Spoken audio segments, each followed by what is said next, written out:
Hello, good afternoon, everybody. My name is Dr. Adnan Al-Sheikh. I'm a pediatric endocrinologist and professor of pediatrics in National Guard Hospital, Jeddah, and in King Saud University for Health Science in Jeddah. I will be chairing and moderating this session titled Clinical Practice Symposium Diabetes. So we will have 4 speakers. The first speaker will be Prof. Karen Dipfort. Prof. Karen is a professor of pediatric endocrinology and diabetes. She had her pediatric training in Netherlands, Luxembourg, and France, followed by the pediatric endocrinology and diabetes training. She created a multidisciplinary team taking care of children and adolescents with diabetes. And Karen published more than 160 peer-reviewed papers published in respectful journals and several chapters in the pediatric diabetes books. Karen currently is the president of ISPAD, the International Society for Pediatric and Adolescent Diabetes, since 2020. And I must say that Karen really contributing a lot to the academic and endocrine and diabetes activities in the Gulf and the Arab region, with very valuable contribution by coming physically and sharing her knowledge and experience in many of the conferences that was moderated and organized by the ASPID Society. And she contributed very valuably to the ASPID schools in the Arab region under the umbrella of ASPID Society over the last many years. Karen just promoted as a professor of pediatric and endocrinology in the University of Luxembourg. Let's welcome Prof. Karen Dipfort. Her presentation is titled Transition of Diabetes Care from Pediatrics to Adults.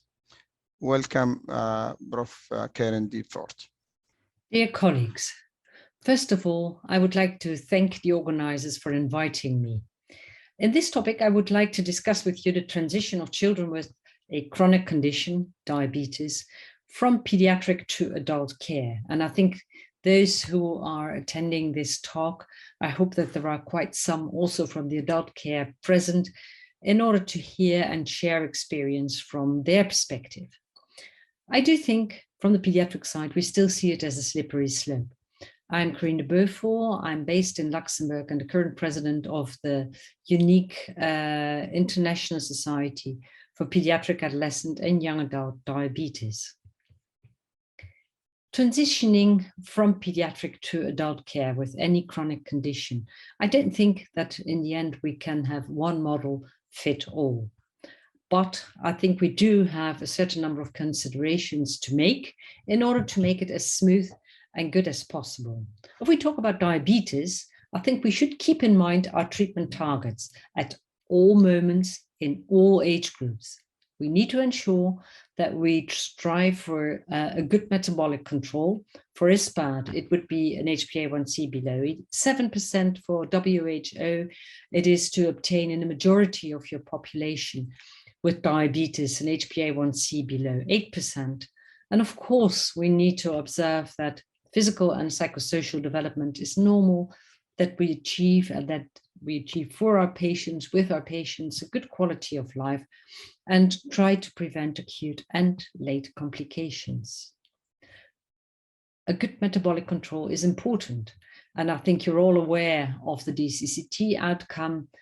Even more than 25 years after its initiation, we still see a persistent effect of those who had a better metabolic control. And I don't think we really can speak about good metabolic control, and certainly not when we look at the adolescent population in the DCCT study.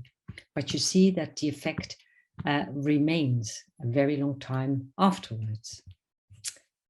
Key in diabetes is, of course, insulin, access to insulin, insulin delivery, glucose monitoring, and education. Without education, insulin and glucose monitoring are not going to be very effective. But education should be adjusted to age, culture, and it should be ongoing. We can't stop after having started it. For us pediatricians, it will start with family and the young person, the very young person, the child. Parents will be our first focus together with the child, but we shouldn't forget that the child turns into an adolescent and a young adult. And during that way, we need to have that ongoing education to make sure they are aware of all different things around treatment, which they need to know. Adolescence is a phase characterized by major changes. We all know, of course, physical changes, growth, sexual development, psychological maturation, social changes, and emotional changes. The role of the family will change. The peer group will be far more important. The young person will become independent instead of depending on his parents and family. And all this needs to be taken into account when we're working on the self-management of diabetes. That needs to be picked up and done by the young adolescent himself or herself. This again focuses on the fact that we really need to make sure that we've got structured self-management and that we educate that. Psychosocial factors need to be taken into account, because if you've got someone where you're working in an inappropriate way or who has major psychosocial worries, then the message we try to put across is not going to get there. And they are major factors influencing care and outcome of care. Important issues for all adolescents are their relationship with a peer. As I mentioned already, the peer pressure or influence is extremely important, but they will as well have their further development, their sexual maturation and sexuality issues, identity issues, or challenges. Eating patterns, always something we have to consider, certainly in young people with diabetes, where already there is a focus on food and the calculation around carbs, and so on and so forth. The slope towards eating disorders or abnormal eating patterns is close, and we need to be aware of it. Risk taking is part of getting an adolescent or being an adolescent, which brings them as well closer to substance use and abuse, accident and injury risks and prevention we need to address and need to consider. Mental health issues are very important in the turmoil of things which are ongoing.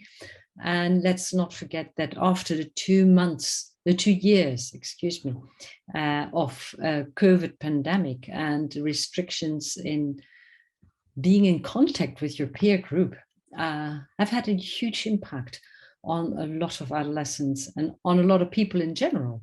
So I think we need to be very careful and very attentive in seeing when we get signals that we need to go into more detail with these potential issues. In adolescence, you need to address as well the issues around your future, your education, your occupation, and in what way a chronic condition might hamper your wishes or your dreams. Having access to support groups will be something very important. And then, of course, we talk about adolescents as a group. Here you've got a lot of them. Let's not forget that these are hundreds of people with all very different characters and needs. What happens if there is non-adherence during this phase and in a chronic disease? You get treatment failure. You get a decreased quality of life in diabetes based on a roller coaster of blood glucose variations. There is an increased risk for chronic complications and an increase in the healthcare utilization. So the transfer of the medical care from child-centered healthcare in the middle of this chaotic period to adult-oriented healthcare is not an easy task. Transition should be ideally seamless, coordinated, appropriate for development, psychologically sound, and it should be continuous. It should guarantee that continuity of medical care, psychological care, should provide a good quality of life for the young person with a chronic condition. And very important, we should prevent opting out or dropping out of care, because the population dropping out of care at that time might reappear in adult care with complications. And these might or might not be reversible. Now, what are the requirements, whether at the pediatric or the adult side? If you've got adolescents with complex health needs, we need to have an adolescent appropriate, friendly service. We need to have continuity of care, multidisciplinary teams, preferably. It should be, again, appropriate for the age and the development. It should have sufficient technical facilities. The attitude should be empathetic and absolutely culturally competent. And then if you look at the difference by general approach in pediatrics versus adult, the pediatric teams are family focused because they're confronted always with the family and rarely with the adolescent alone. They should be friendly. We think we're very nice and friendly. Don't know whether all adolescents consider it the same. And let's not forget, usually we know the youngsters for a long time, from when they were very small and started with their disease, and we've grown up a little bit with them. We know the families, we know the family interaction. We have got very often that paternalistic or maternalistic approach, whereas in adult teams, there is a difference. There is expected autonomy of the patient. He or she should be independent. There's less personal contact and larger patient numbers. And if there is non-compliance of the person with diabetes, that's not anymore considered very often a problem of the healthcare provider. Now, how can we address transition? I mean, there are quite a lot of papers addressing it from different perspectives. A paper of Rapley saying, okay, enough of the problem, and the review of the time for healthcare transition solutions for young adults in general with a chronic condition. There's another paper addressing the barriers and the facilitators, whether young people and young adults attend hospital diabetes clinics or not. And here you can see young adults is considered between 15 and 30, whereas I would say youth is 15 to 24, 25. And maybe I would not always call them young adults. There's a Cochrane analysis, again, from general chronic conditions transition, very limited data, which are robust enough really to analyze, to come and generate a best practice approach. There is the experience of the adolescents with type 1 diabetes and their view on what should be done. This is a recent paper. And there is the adult care providers' perspective. What do they expect from those young adults or adolescents or youth coming to their clinic? I think there still is quite sufficient scope for a rigorous evaluation of what we're doing and what the different models are bringing. One vision, I think, which needs to be included, and there everybody probably agrees, is the fact that we need the input and the attitude towards transition of the young person himself, of the adolescent. If they consider they are ready for transition, I think we should listen. And this is based, again, on a general group of adolescents with chronic conditions and a web-based questionnaire, but really a key message.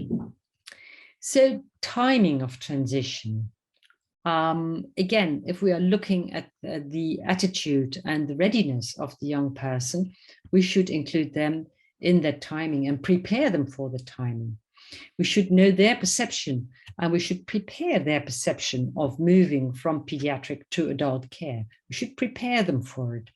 We should prepare them and their families just as much.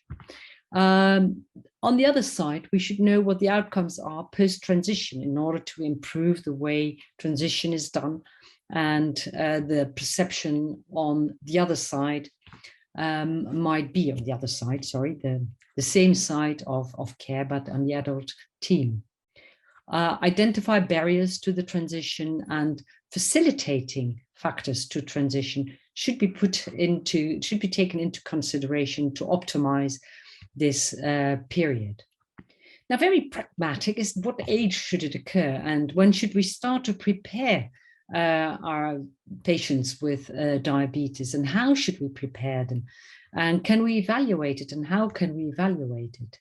I think the latter is really important, because only then we can move forward and establish best practice, even if that best practice might not be the same in different cultures and different regions around the world. So what age should it occur?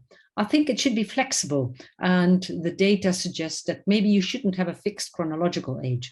In the past, it might have been 12, it might have been 16 or 18. I think it should depend on the perception of the adolescent and his or her readiness to move on. And it should be probably flexible between 18 and 25 years. So when should we start to prepare? And I think there are some clinics working or groups working a lot in these fields, as the Canadians and some of the UK groups. They suggest really to start early. Start already at 12 years. Like education in schools, you have to start early in order to achieve the sufficient knowledge and readiness when children leave school, but as well when they leave their pediatric care team. That doesn't mean that they have to be ready at 12, but you start discussing it. And of course, there is an influence of the local setting, and whether in a local setting, children of 12 to 18 or adolescents can still be cared for by the pediatric team. Who should be involved? Of course, the adolescents. Primary care physicians should be involved in transition, probably as well, because if young people drop out, then the primary care physician might be the one who is expected to take over that phase. Pediatricians, subspecialists, adult subspecialists, and members of the multidisciplinary team. I think it's important as well to include the family members, because parents very often are worried as well for the transition, and the service commissioners. It should be done in teamwork. So a lot will depend on the local setting.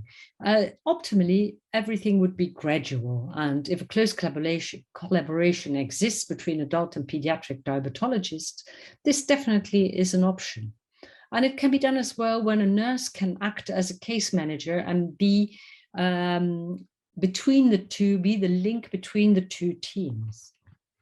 Sometimes it's acute in some regions around the world. You've got a sort of market where all the adult endocrinologists are there, as well as those young people who are transiting care, and they can discuss with the different adult physicians how their approach is and identify best fit.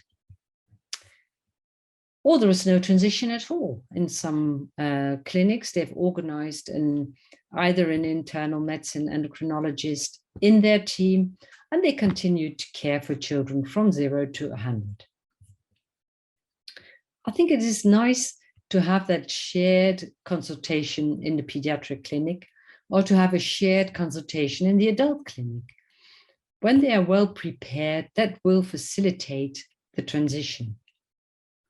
In some regions, there will be a web-based preparation with very specific dedicated programs. And I think in Australia, there have been several experiences with this approach. So very important, I think that's one of the key points of success, is to prevent dropouts and those who are opting out of care. I think the gradual change with combined clinics would be the ideal situation. and or a longer follow-up with a case manager if you've got different clinics, where there is a check after 6 months and 1 year to see whether going to the clinic has been continued. It's essential that there are discussions between the different teams working in the same field, but with different age groups. So transition from pediatric to adult care should be having as well and be characterized by a harmonized approach. This harmonization shouldn't be an identical type of care because we do things different, but at least we should have a harmonized way of conveying the message.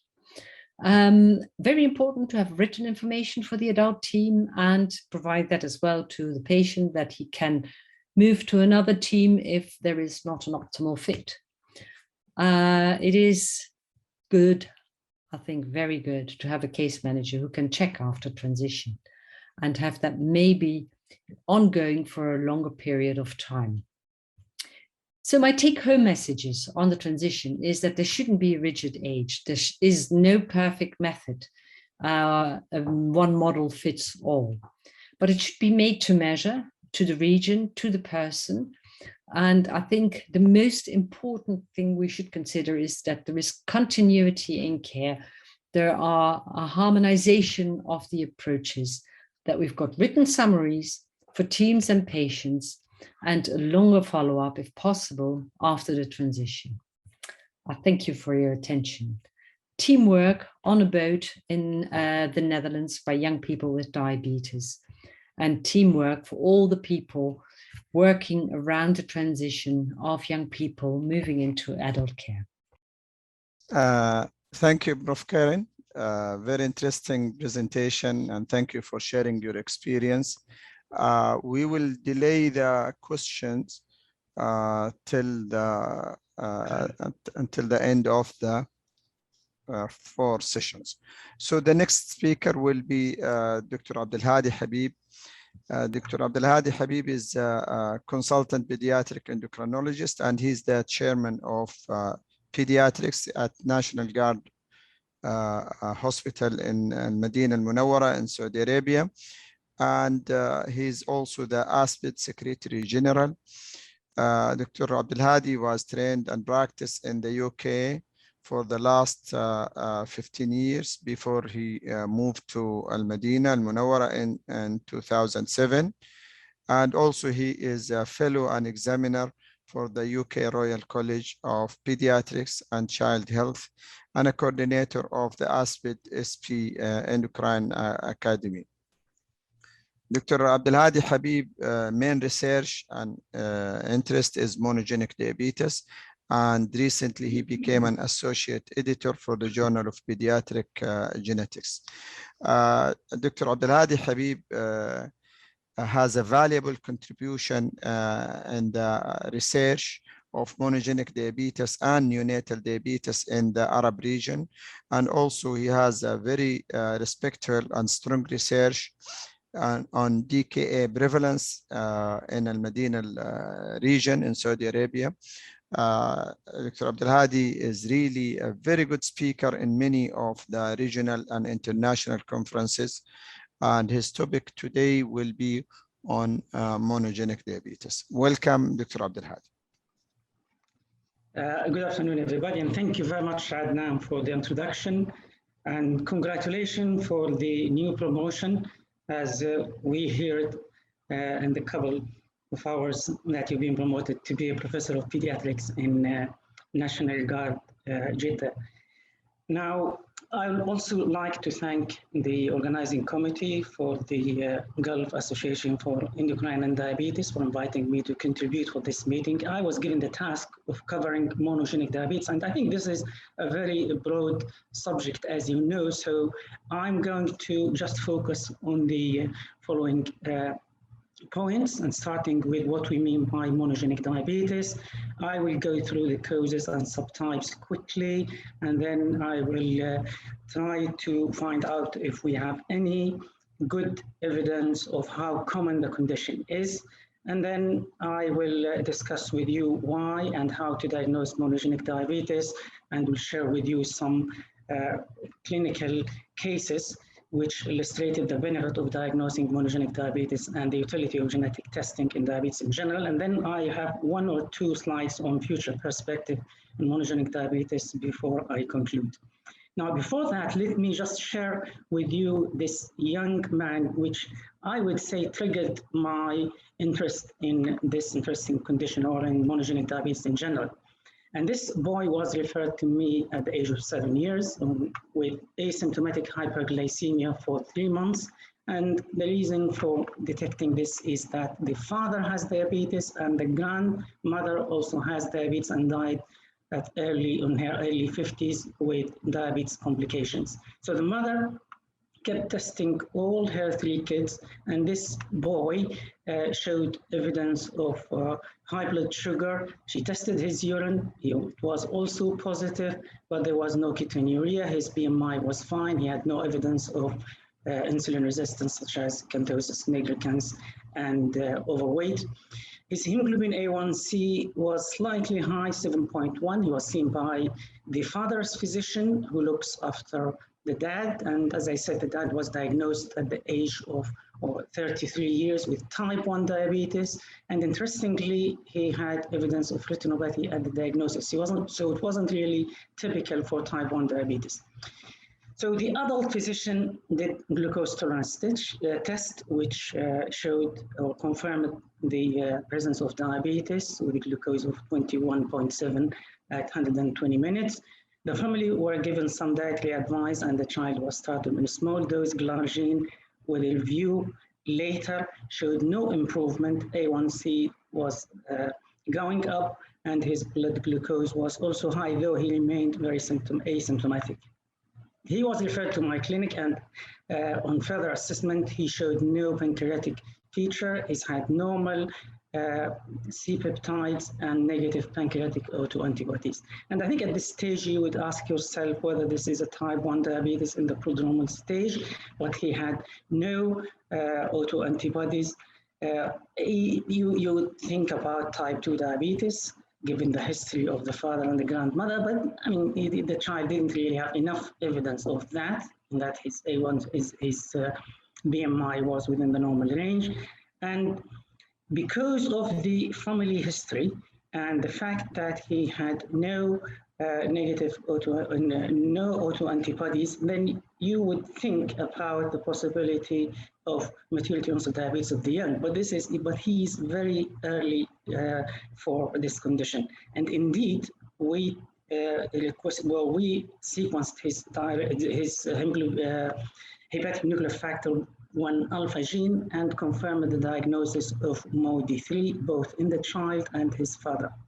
Now, based on that, we changed his medication to small dose gliclazide, and you can see his A1C dropped down beautifully to reach 6.2 at 18 months of age. So making the right diagnosis for this child not only helped his clinical management, but also helped in identifying the father's type of diagnosis and management as well.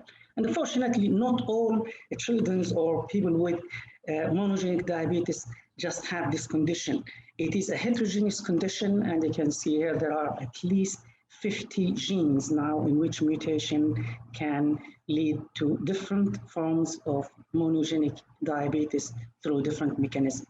The genes in the blue box here, they control the beta cell function and structure, and if you have mutation in that, you get conditions like maturity onset diabetes of the young, neonatal diabetes, and a number of syndromic monogenic diabetes, as well as mitochondrial diabetes.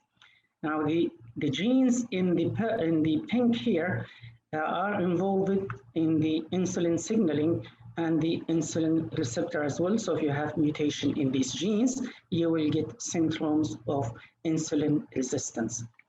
Now, there's a number of genes here I stated in the yellow box, and these genes are involved or important for the control of the pancreatic immune system. So if you get a defect in these genes or mutation in any of these genes, you get conditions associated with autoimmune diabetes, but they actually have monogenic origin, and that's what we call monogenic autoimmunity. And the best example for that is the autoimmune polyglandular syndrome, IPEX, and other IPEX-like syndrome. So it is a heterogeneous condition, and I think when you look at the epidemiology, this is probably the largest study looking into the prevalence or the frequency of monogenic diabetes.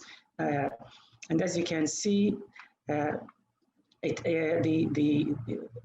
children's referred to 15 Italian pediatric diabetes centers were tested for the presence of monogenic diabetes, and this came out with a very good figure, 6.3% of the cases, and the majority of these patients got MODY, followed by neonatal diabetes and a number of monogenic or syndromic diabetes. And people talk about the prevalence or the high emerging of type 2 diabetes, and here you can see the type 2 diabetes was actually less prevalent or less frequent than monogenic diabetes, at least in this cohort. We do not really have any data from the Middle East or the Gulf region, but what in the prevalence of monogenic diabetes in general, but what we know is the Gulf region has the highest incidence of neonatal diabetes mellitus worldwide, and the reported incidence both in Saudi Arabia and United Arab Emirates is 5 times the highest frequency reported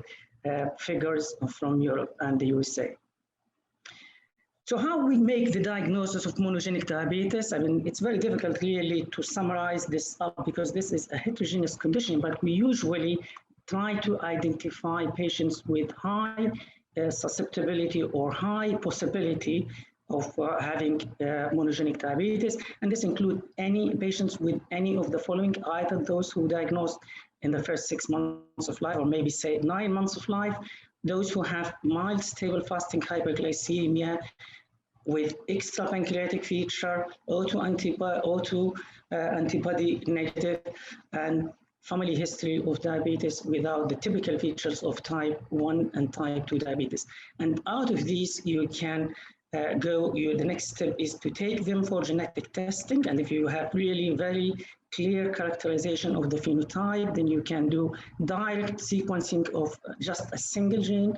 And this probably much cheaper and quicker, or you can ask for the multi-gene panel using the next generation sequencing, which is overall works out cheaper because you're going to test a number of genes. And in fact, the 50 genes I showed you in the first slide can nowadays be tested in one go using this technique. Or if you got a lot of money and time, you can use the whole exome sequencing. So why we really bother about making the diagnosis? And I think the first thing is making this diagnosis will allow us to use the best treatment or select the best appropriate treatment or management in general for the patient. And I showed you in the first slide example of that, and I'm going to take you through some examples as we go on. It can correct the diagnosis of other family members, and we've seen that also in the patient I showed you.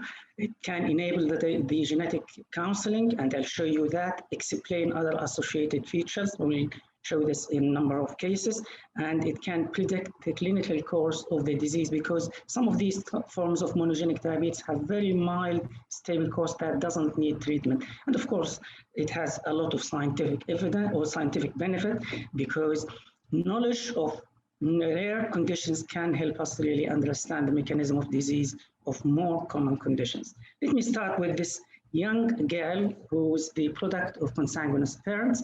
She was born at term, normal delivery, normal birth weight, and at the age of 4 weeks, she presented, or she was found to have a very low hemoglobin and platelet. She was given blood transfusion, and 2 weeks later, she developed diabetes. The parents insisted that the transfusion has resulted in the diabetes. Then she was referred to a higher center where she needed 9 transfusions in 1 year. She also had 3 bone marrow biopsies. All of them were inconclusive. And as the parents fed up, they requested a follow-up in Medina, which is closer to their town. We saw them in our combined endocrine hematology clinic at the age of 13 months, and she was on a relatively good dose of insulin, but her A1C was high at 10.2. She continued to be anemic and thrombocytopenic despite frequent transfusion. Her MCV was within the normal range, and I'll tell you why this. So we thought about a condition called thiamine-responsive megaloblastic anemia, and typically this condition have a high MCV. So we're not really sure, but our hematologist said because she had a lot of blood transfusion, this can affect the MCV. We also asked the family whether they have any concern about hearing, and they thought the child hears them. But despite that, we went ahead. We requested hearing test, which confirmed bilateral sensorineural deafness, and we also requested a direct sequencing of the SLS19A2 gene, which is known to cause this condition or link it to this condition, and that confirmed the diagnosis. So we added thiamine to her insulin, and we fitted her with hearing aids. And this is her hemoglobin A1C after 18 months from starting the thiamine, and you can see here that her A1C beautifully came down to a very acceptable level since we started the thiamine. And this was associated with a significant reduction of her insulin dose up to 60%. She had no further blood transfusion. She's now 10 years, and she had no further blood transfusion since we introduced the thiamine. And her speech is fine, but still needing hearing aids. We gave the family some counseling, and we told them about the future risk of having a child with similar condition, but despite that, they were motivated enough to go ahead. They had another child, and again, we asked them if they have any child, please check the blood glucose and the hemoglobin as early as possible. And as you can see, the hemoglobin was just a photocopy of her sister, but she was completely asymptomatic. And because the diagnosis was discovered early, we started her on 100 milligrams of thiamine at this age, and she continued nicely. Now at the age of 6 years, she was just on thiamine only. She did not need any insulin. Her hemoglobin was fine, platelet is okay, normocytic, A1C is better than mine. She got a normal hearing and speech, and her score performance was fine. And I think this is another illustration of the importance of making the right diagnosis and doing the genetic testing. It predicted the occurrence of the thiamine-responsive megaloblastic anemia in the family, and this enabled us to select the right treatment at the right time. It prevented the deafness and avoided the insulin so far. And this is a very interesting condition. It's not that common, but as the name suggests, it is a combination of anemia, deafness, and diabetes.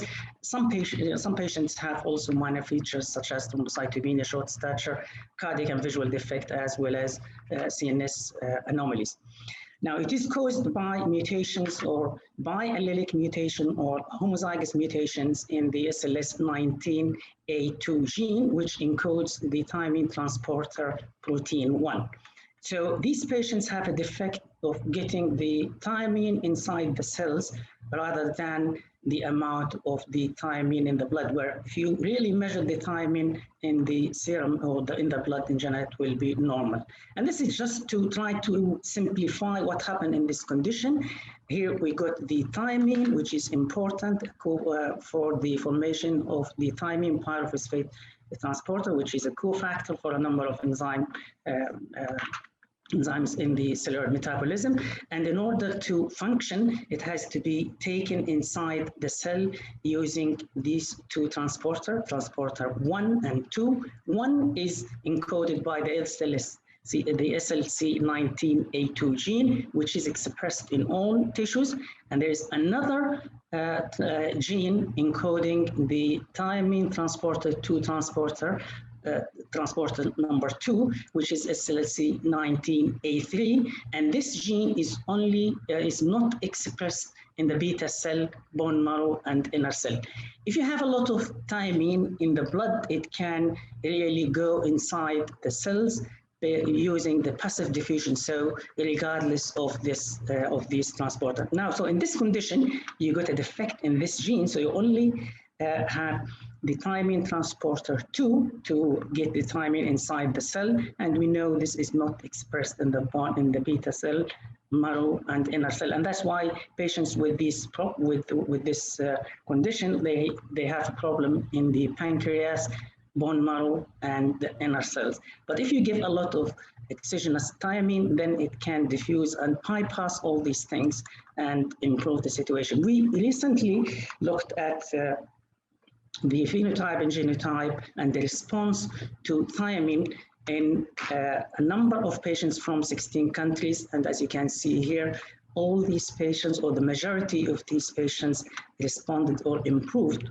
by adding the thiamine. And in fact, 4 of them became completely insulin independent after starting the thiamine. And it seems that the earlier the treatment, the better the diagnosis, or the better the impact of the insulin production or the insulin requirement. Now, let us move to another form of neonatal monogenic diabetes, and this is a term baby born to unrelated parents, unlike the previous one. And at the age of 6 weeks, he presented with poor feeding, vomiting, and weight loss. As you can see here, he's really very skinny. And when he came, he was on a typical diabetic ketoacidosis. A1C was 10.1. He started on insulin after managing the diabetic ketoacidosis. At the age of 1 year, he continued to fail to thrive. He's got frequent DKA on the way, started to show evidence of neurological problems in forms of hypotonia and developmental delay. And at that time, his insulin was respectively good, but his A1C was very high. His C-peptide was also unmeasurable. We measured we tested him for the KCNJ11 mutation, which is part of the potassium ATP channels mutation, and he was positive for heterozygous KCNJ mutation. And at that time, his hemoglobin A1C was 10. And you can see here, when we introduced the sulfonylurea, his hemoglobin A1C improved. And he remained, and by 2 months of age, he remained on just hemoglobin A1C. At 6 months, he was doing fine on relatively large dose of sulfonylurea. His A1C was very respectable, 6.2, start to thriving, his development of better, and he was able to produce some C-peptide. And the potassium ATP channel mutation is the commonest forms or the commonest cause of neonatal diabetes, but I have to emphasize that this is in non-consanguineous parents. So it is not really the commonest cause of neonatal diabetes in our part of the world or in population where the consanguinity rate is high, and I'll show you evidence of that. It can cause permanent or transient neonatal diabetes. It's typically autosomal dominant, but the majority of the cases are sporadic due to de novo mutation. And as I show you in the previous patient, some of these patients have developmental delay, epilepsy, and neonatal diabetes, and which called Loran syndrome. The good news is the majority of these patients can secrete insulin in response to oral sulfonylurea, as we've seen in the patient I presented. And this is just to try to explain it quickly. This is a cartoon showing the beta cell, and we know that the glucose enters the cell and get metabolized in the mitochondria with the result of rise in the ATP compared to the ADP. And it is the rise in the ATP which really close the potassium ATP channels. And there are two subunits here, the clear 6.2 encoded by KCNJ11 and the sulfonylurea 1 encoded by the APCC8 gene. And as a result of closing the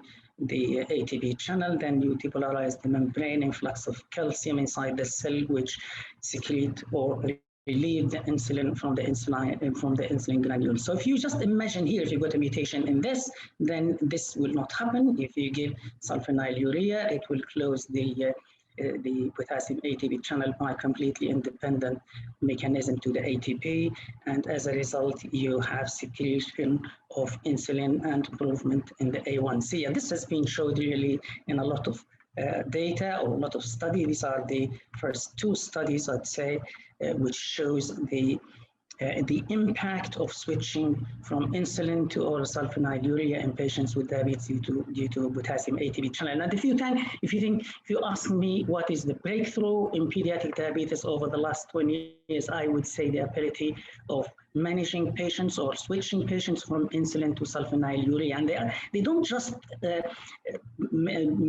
respond well to the sulfonylurea. In fact, they get a better response by the improvement in their A1C.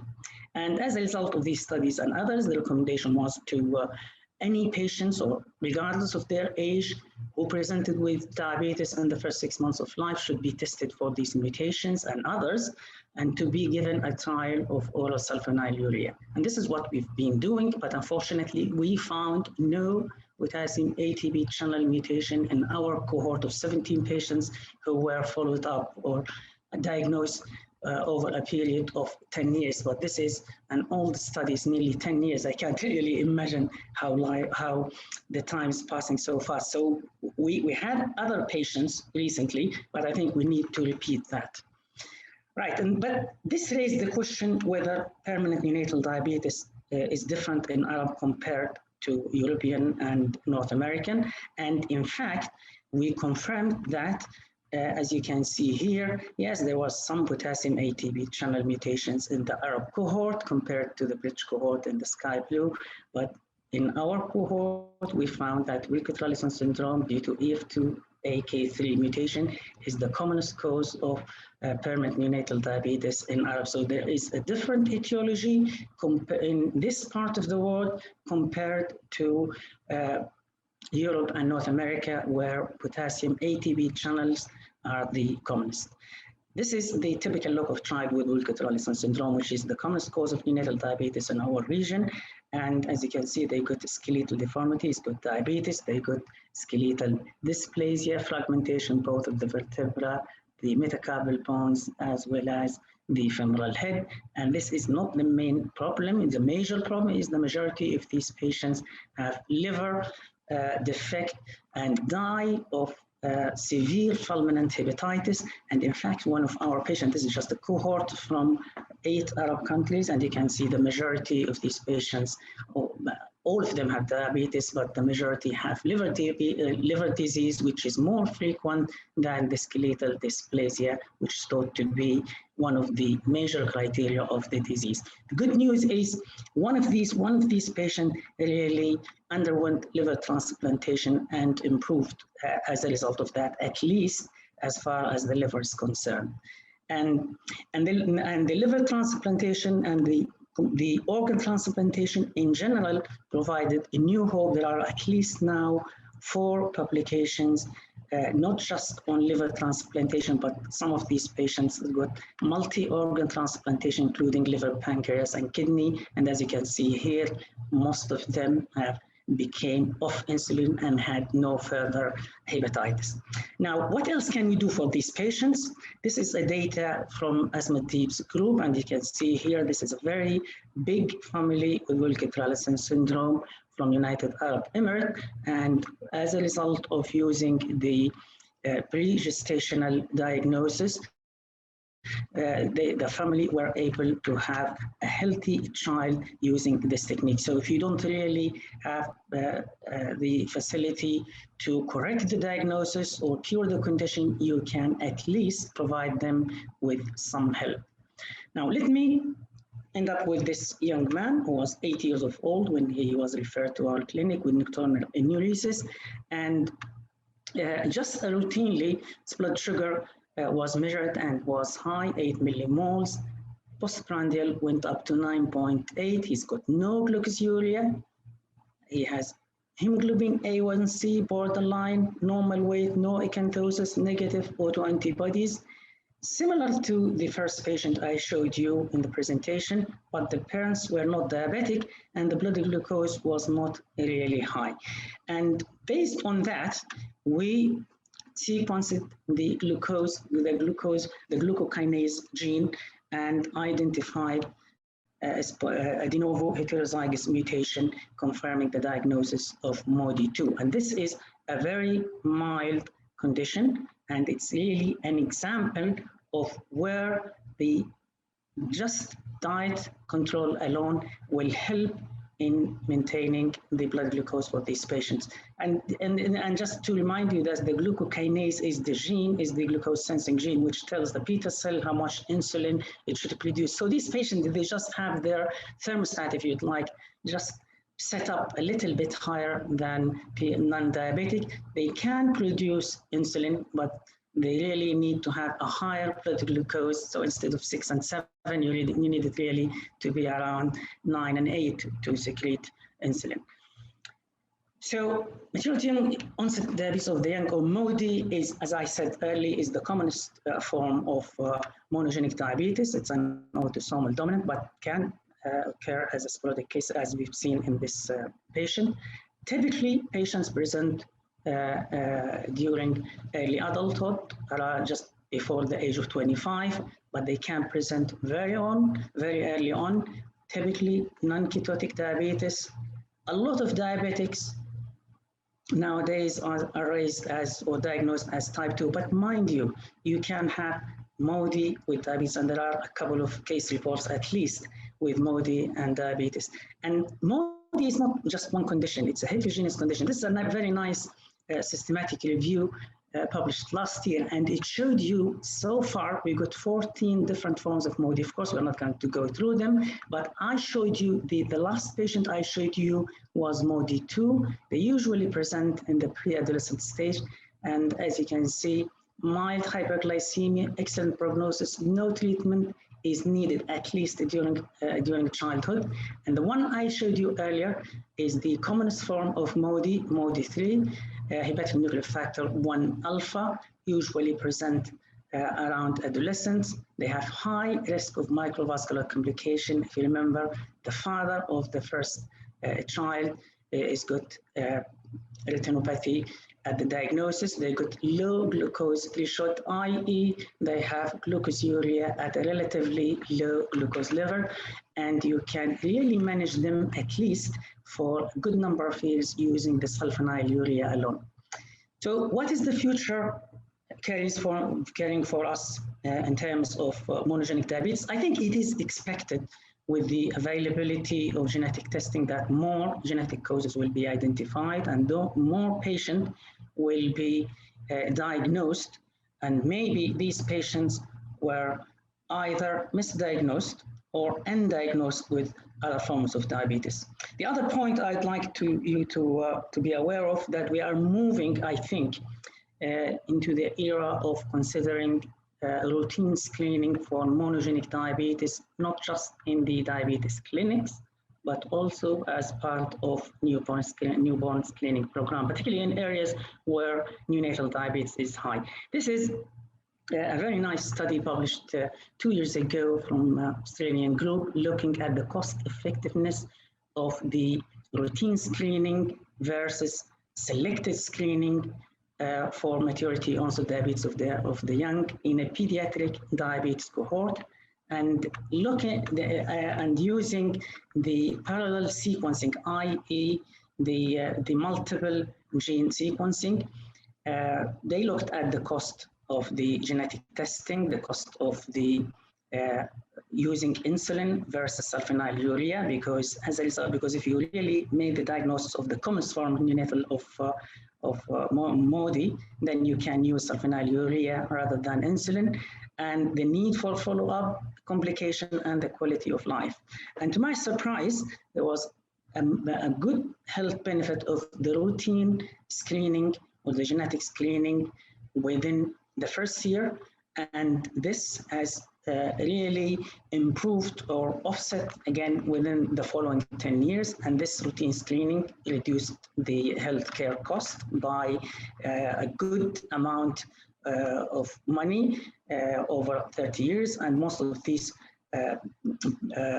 improvement or the benefit were in the quality of life and the use of sulfonylurea rather than insulin. And the group raised the argument for routine genetic screening in all children with presumed type 1. And I think with the availability and the lower cost of genetic testing, I think we are moving into that. Another way of screening is screening for neonatal diabetes in using the dried blood spot glucose measurement on day 5 of life. And there is a very nice preliminary study showing that patients with neonatal diabetes, or a number of patients with neonatal diabetes, even though they present later during infancy, they are actually showing evidence of hyperglycemia when they looked at their dried blood spot. So in conclusion, monogenic diabetes is a heterogeneous condition. It's caused by mutation in more than 50 genes. Yes, it is rare, but it could be underdiagnosed.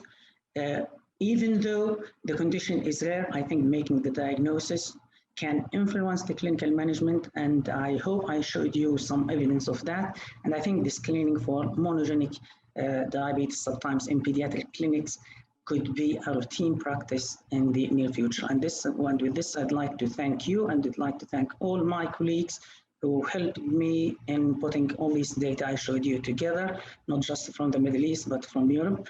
And I also would like to my colleagues in particular in the Maternity and Children Hospital in Medina, the National Guard, and the ASPED group.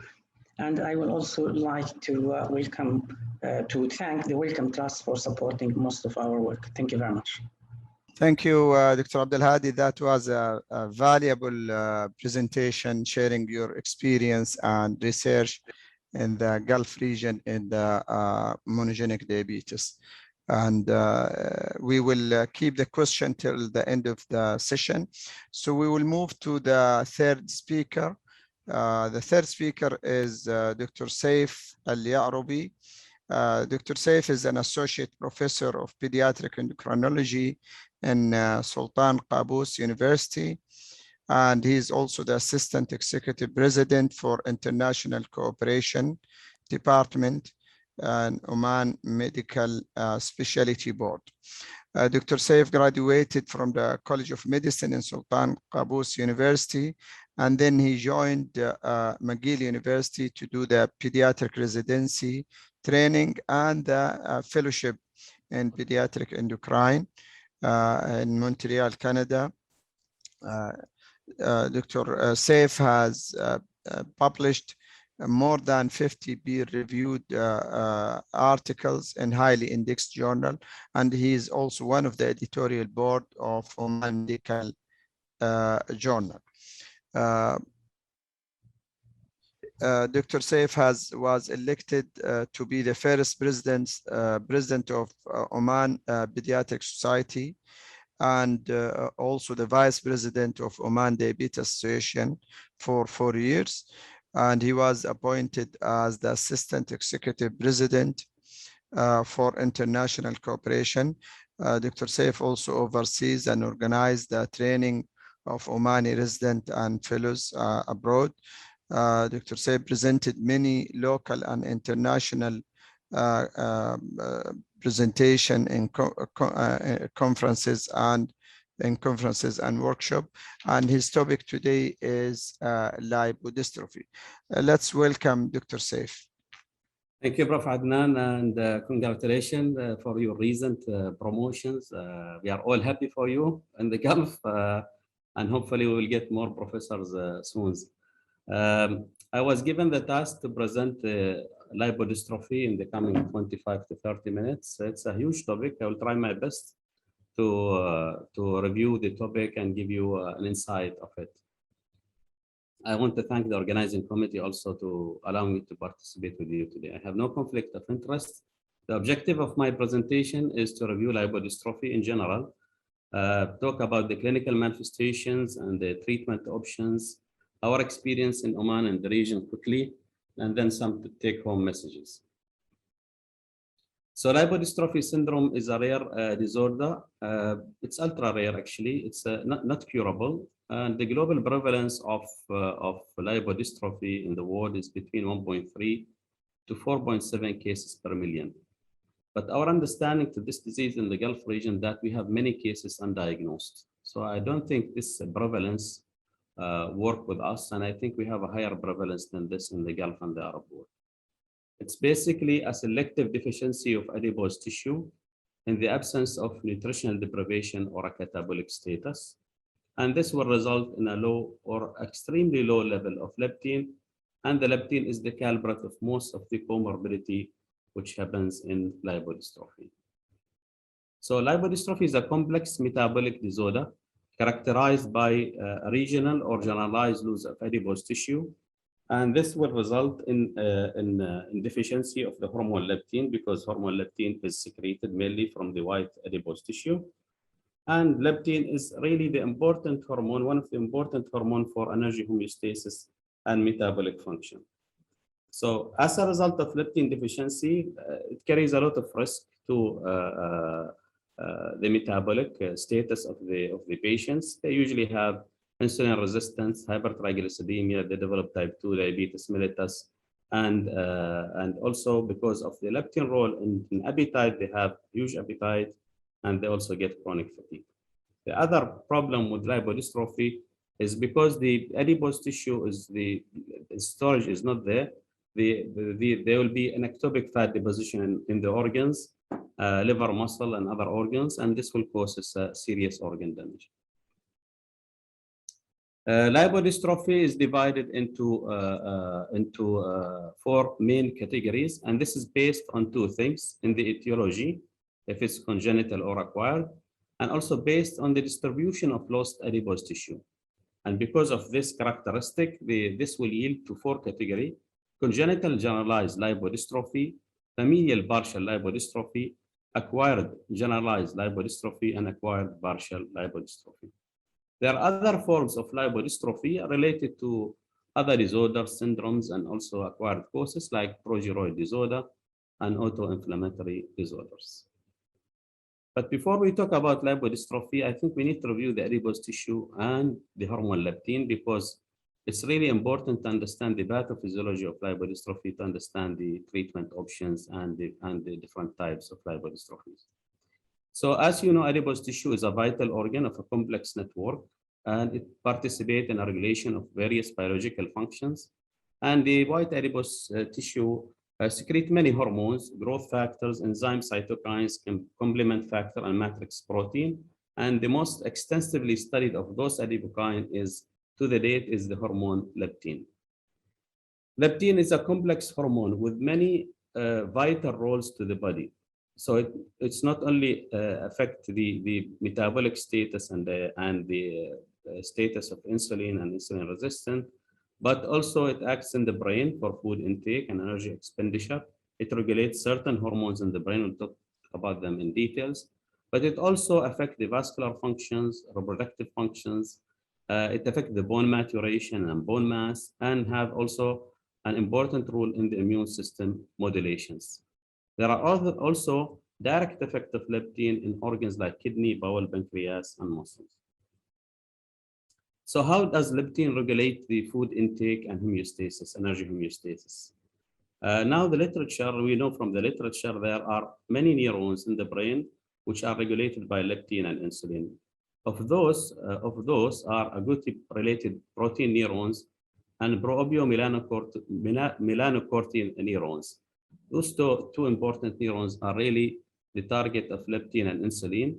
And we think that the action of leptin in these two neurons are really what gives the appetite on those patients. So when you have a leptin deficiency and a low fat mass, which result in a low leptin, there will be a stimulation of the agouti-related protein neurons and inhibition of POMC neurons, and that will cascade certain mechanisms to increase the food intakes and increase the appetite, and then it will lead to obesity. On the other side, when you have a surplus of leptin, it will inhibit the agouti-related protein, and it will stimulate the POMC neurons, and that will also, you will feel full and you will decrease the food intake, and that's what we call it an orogenic effect, and there will be a decreased food intake and a decrease in body weight. So that's the main role of leptin centrally in the appetite. But it's also leptin regulate glucose and lipid metabolism by suppressing glucose production in the liver, suppressing glucagon secretion by pancreatic alpha cell. It inhibits insulin production and secretion, promote glucose uptake and metabolism in the skeletal muscle. It promotes also fatty acid oxidation in the liver, skeletal muscle, and adipose tissue. So it's an important role for glucose and lipid metabolism. The role in neuroendocrine function, we know that patients with leptin issues, either leptin deficiency or leptin receptor problems, they also have delayed puberty or late onset puberty, and that's because of the regulation of leptin in the rhythmic production of gonadotropins in the brain. And also there are other effects of leptin in other hormones like thyroid function. So it increases the thyrotropin releasing hormone levels, and also increases T3 and T4 level.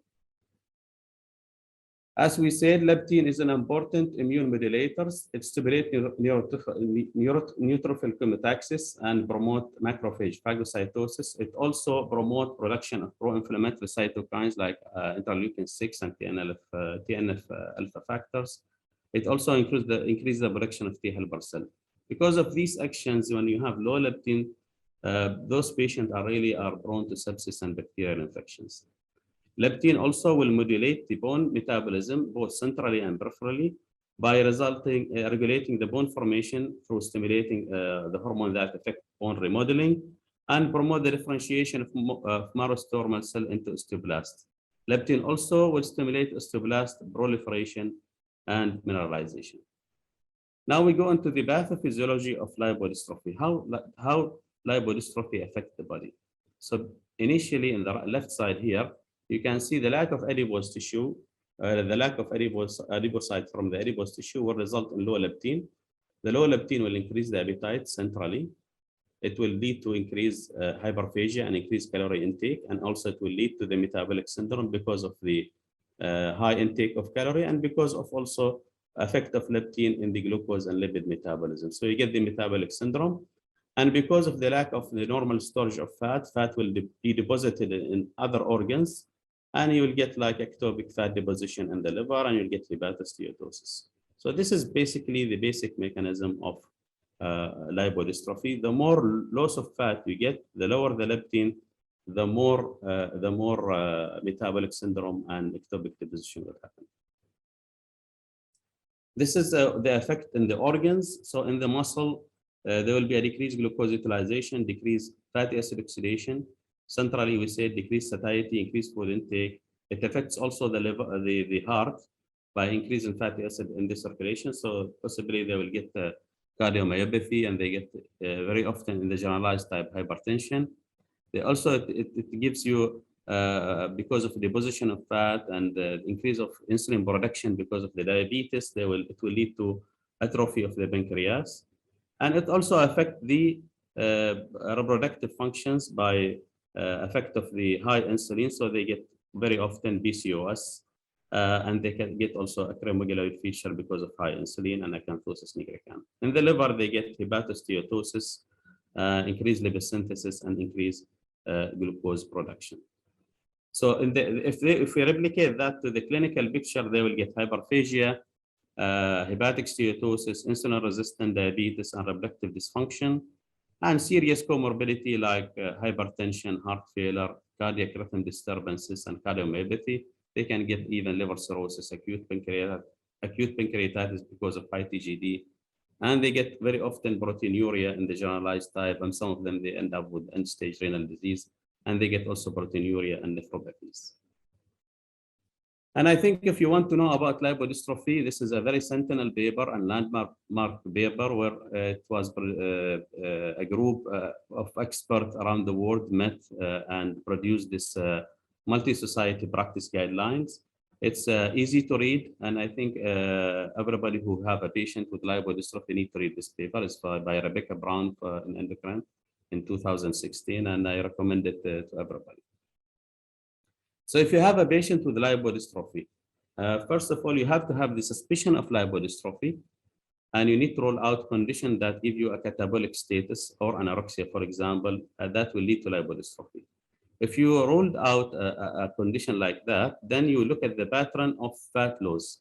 Is it generalized versus partial? If it's generalized, then you go back into the history, look at family history, if there are other patients in the family, if it's consanguineous marriage or not, and you look at the onset of the loss of fat, if it's early in life or later on. If it's early in life, most likely you are dealing with a congenital generalized lipodystrophy or a familial type.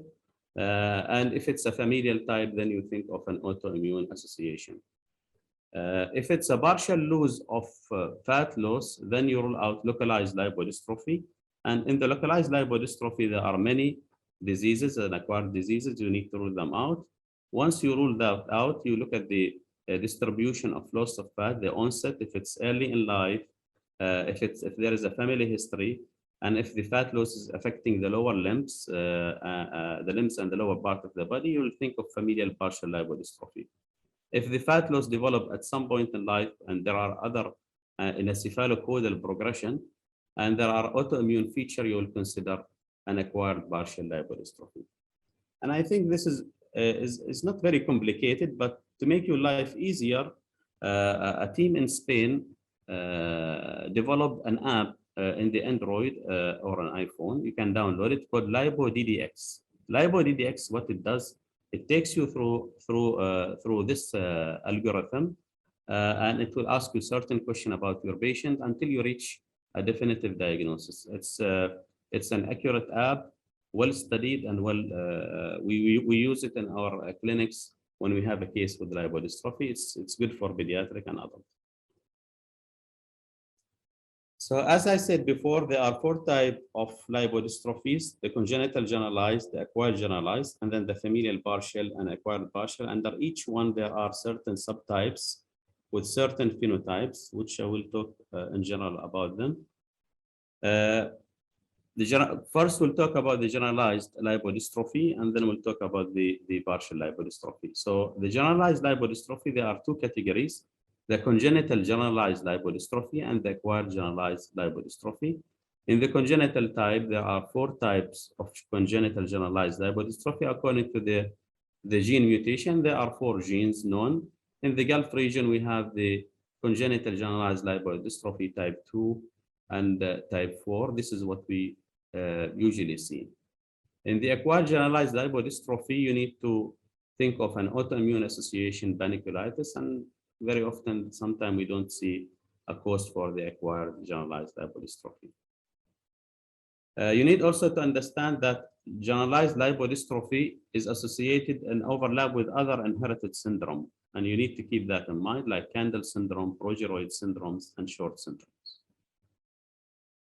So if you have a case of generalized lipodystrophy and the pattern of fat loss is generalized, you need to think also of an acquired type that you need to rule out. So you need to rule out malnutrition, anorexia nervosa, tumor-induced cachexia, and severe chronic inflammation, and endocrine involvement like thyrotoxicosis, adrenal insufficiency, and also HIV-associated wasting, because it's generalized. And this will go on because the list is also will go on because hyperinsulinemia can give an acromegaloid-like features on those patients. So you think of insulin receptor mutation, you think of acromegaly and gigantism, and also polycontrolled diabetes can have generalized lipodystrophy, and also Dienkefeli syndrome. And I think to diagnose generalized lipodystrophy is not a difficult task, because the guideline now, it's clear. Most of the patients with generalized lipodystrophy, they have a significantly low leptin level and metabolic disturbances. So most often you will see a very high insulin requirement, more than 200 units per day, and more than 2 units per kilo per day in children. And they will require an adult even up to 300 or 400 units, and the diabetes will not be controlled. They also have severe hypertriglyceridemia with a triglyceride above 500. It's really difficult to control these metabolic complications. Those patients also have a typical clinical picture: severe acanthosis nigricans. They often have PCOS. Sometimes they have also precocious puberty. They develop liver disease with NASH, early onset cardiomyopathy and hypertension, and also prominent muscles and prominent veins. They get also umbilical hernia. I'll show you a picture later on. And they have significant hyperphagia, worsening the metabolic complications. And worth to note that these patients early in life, in the first 2 years of life, they have failed to thrive, and then they become hyperphagic later on in life. Well, let's talk now about the partial lipodystrophy. So the familial partial lipodystrophy is characterized by partial loss of adipose tissue and it's mainly affecting the lower limbs. This is when it's familial. And there are accumulation of adipose tissue in other parts of the body, such as the face and the neck. The pattern of fat loss usually are very heterogeneous in the familial. So the heterogeneous presentation in each patient have a different presentation depending on the gene. And in the acquired partial lipodystrophy, it's usually the adipose tissue is loss that happens later in life, and usually it does not present early in life, doesn't present occur. The adipose tissue loss usually follows a cephalocaudal pattern, and the first manifestation in the face, and then gradually progress downward, sparing the lower limb. That's in the partial lipodystrophy acquired type. So if you talk about the familial partial lipodystrophy, there are also certain types according to the gene, from type 1 to type 6. You also need to think in the partial lipodystrophy of progeroid disorders and other gene associated with the lipodystrophy, other known genes. And in the acquired partial lipodystrophy, when it's acquired, you think of an autoimmune phenomena, and oftenly they are associated with kidney involvement. So many patients develop membranoproliferative glomerulonephritis. The differential diagnosis of familial partial lipodystrophy is Cushing syndrome, truncal obesity, and Barker-Simon syndrome, progeroid syndrome. Myeloablative therapy can induce also lipodystrophy, and HIV associated also lipodystrophy can be also partial. If we talk about in detail about the certain common type of lipodystrophy, in the congenital type, Berardinelli and Seif described this syndrome in 1954 and 1959. The congenital generalized lipodystrophy is an autosomal recessive disorder. It's basically in the type 2, there are two genes, PSCL1 and PSCL2. This is one gene, but different locus. And they have nearly a complete lack of fat. The onset usually starts early in life, around birth or infancy. And they have prominent muscle, acanthosis nigricans, hepatomegaly, umbilical prominence, and verrucous appetite. There are multiple genetic causes for, and each one have a unique clinical feature, but most of them, they develop severe metabolic complications early in life. They also get severe cardiomyopathy and sometimes rhythm disturbances. This is a similar, almost all the cases of the congenital type 2 have a similar phenotype. They are acromegaloid features with thick lips, thick nose, and severe acanthosis nigricans, and abdominal distension with severe hepatomegaly. In the familial partial lipodystrophy, it's usually autosomal dominant. The loss of fat usually affects the limbs, buttocks, and hips. And there are regional excess of fat in the face, and sometimes the patient will appear cushingoid. And usually they are normal early in life, and the loss of fat start around adolescent and puberty time. They also have muscle hypertrophy, and metabolic complications also can happen in adulthood. These patients also have increased risk of coronary heart disease and occasionally cardiomyopathy. In the acquired generalized lipodystrophy, what we call Loran Syndrome, it's more common in female, 3 to 1. It usually appears before adolescent and may develop, but they might develop it later in life. And it progressive loss of fat affecting the whole body, and some fat will accumulate in the face and the neck or axilla. And metabolic complication in the acquired generalized lipodystrophy is also common because of the generalized loss of fat and low leptin level, and also associated with an autoimmune disease. When you look at this picture, you see that the patients are normal early in life, and then with time they develop severe generalized lipodystrophy.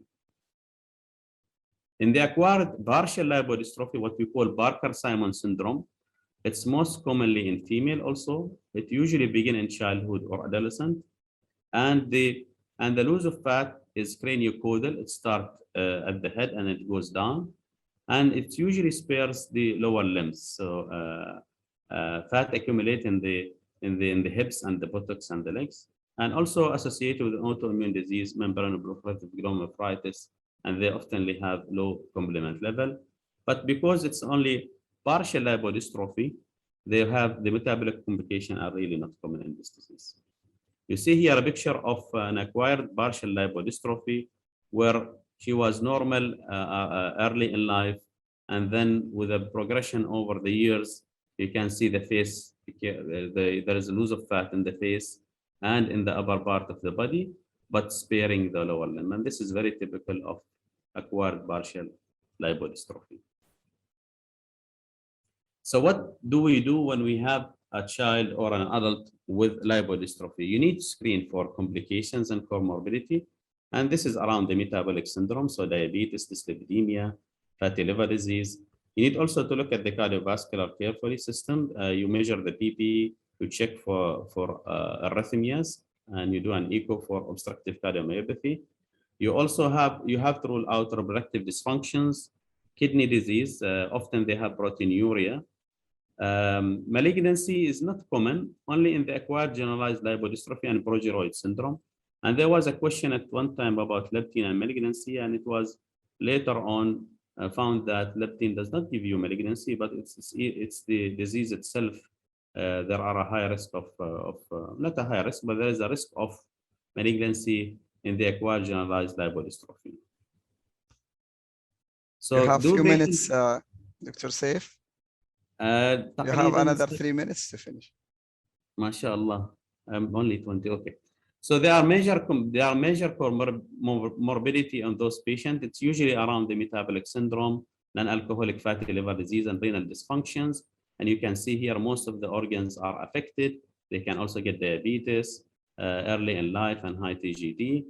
And if you look at the comorbidity and survival of these patients, most of them, if they have generalized type, they develop it early in life, while the partial type, they develop it later in life.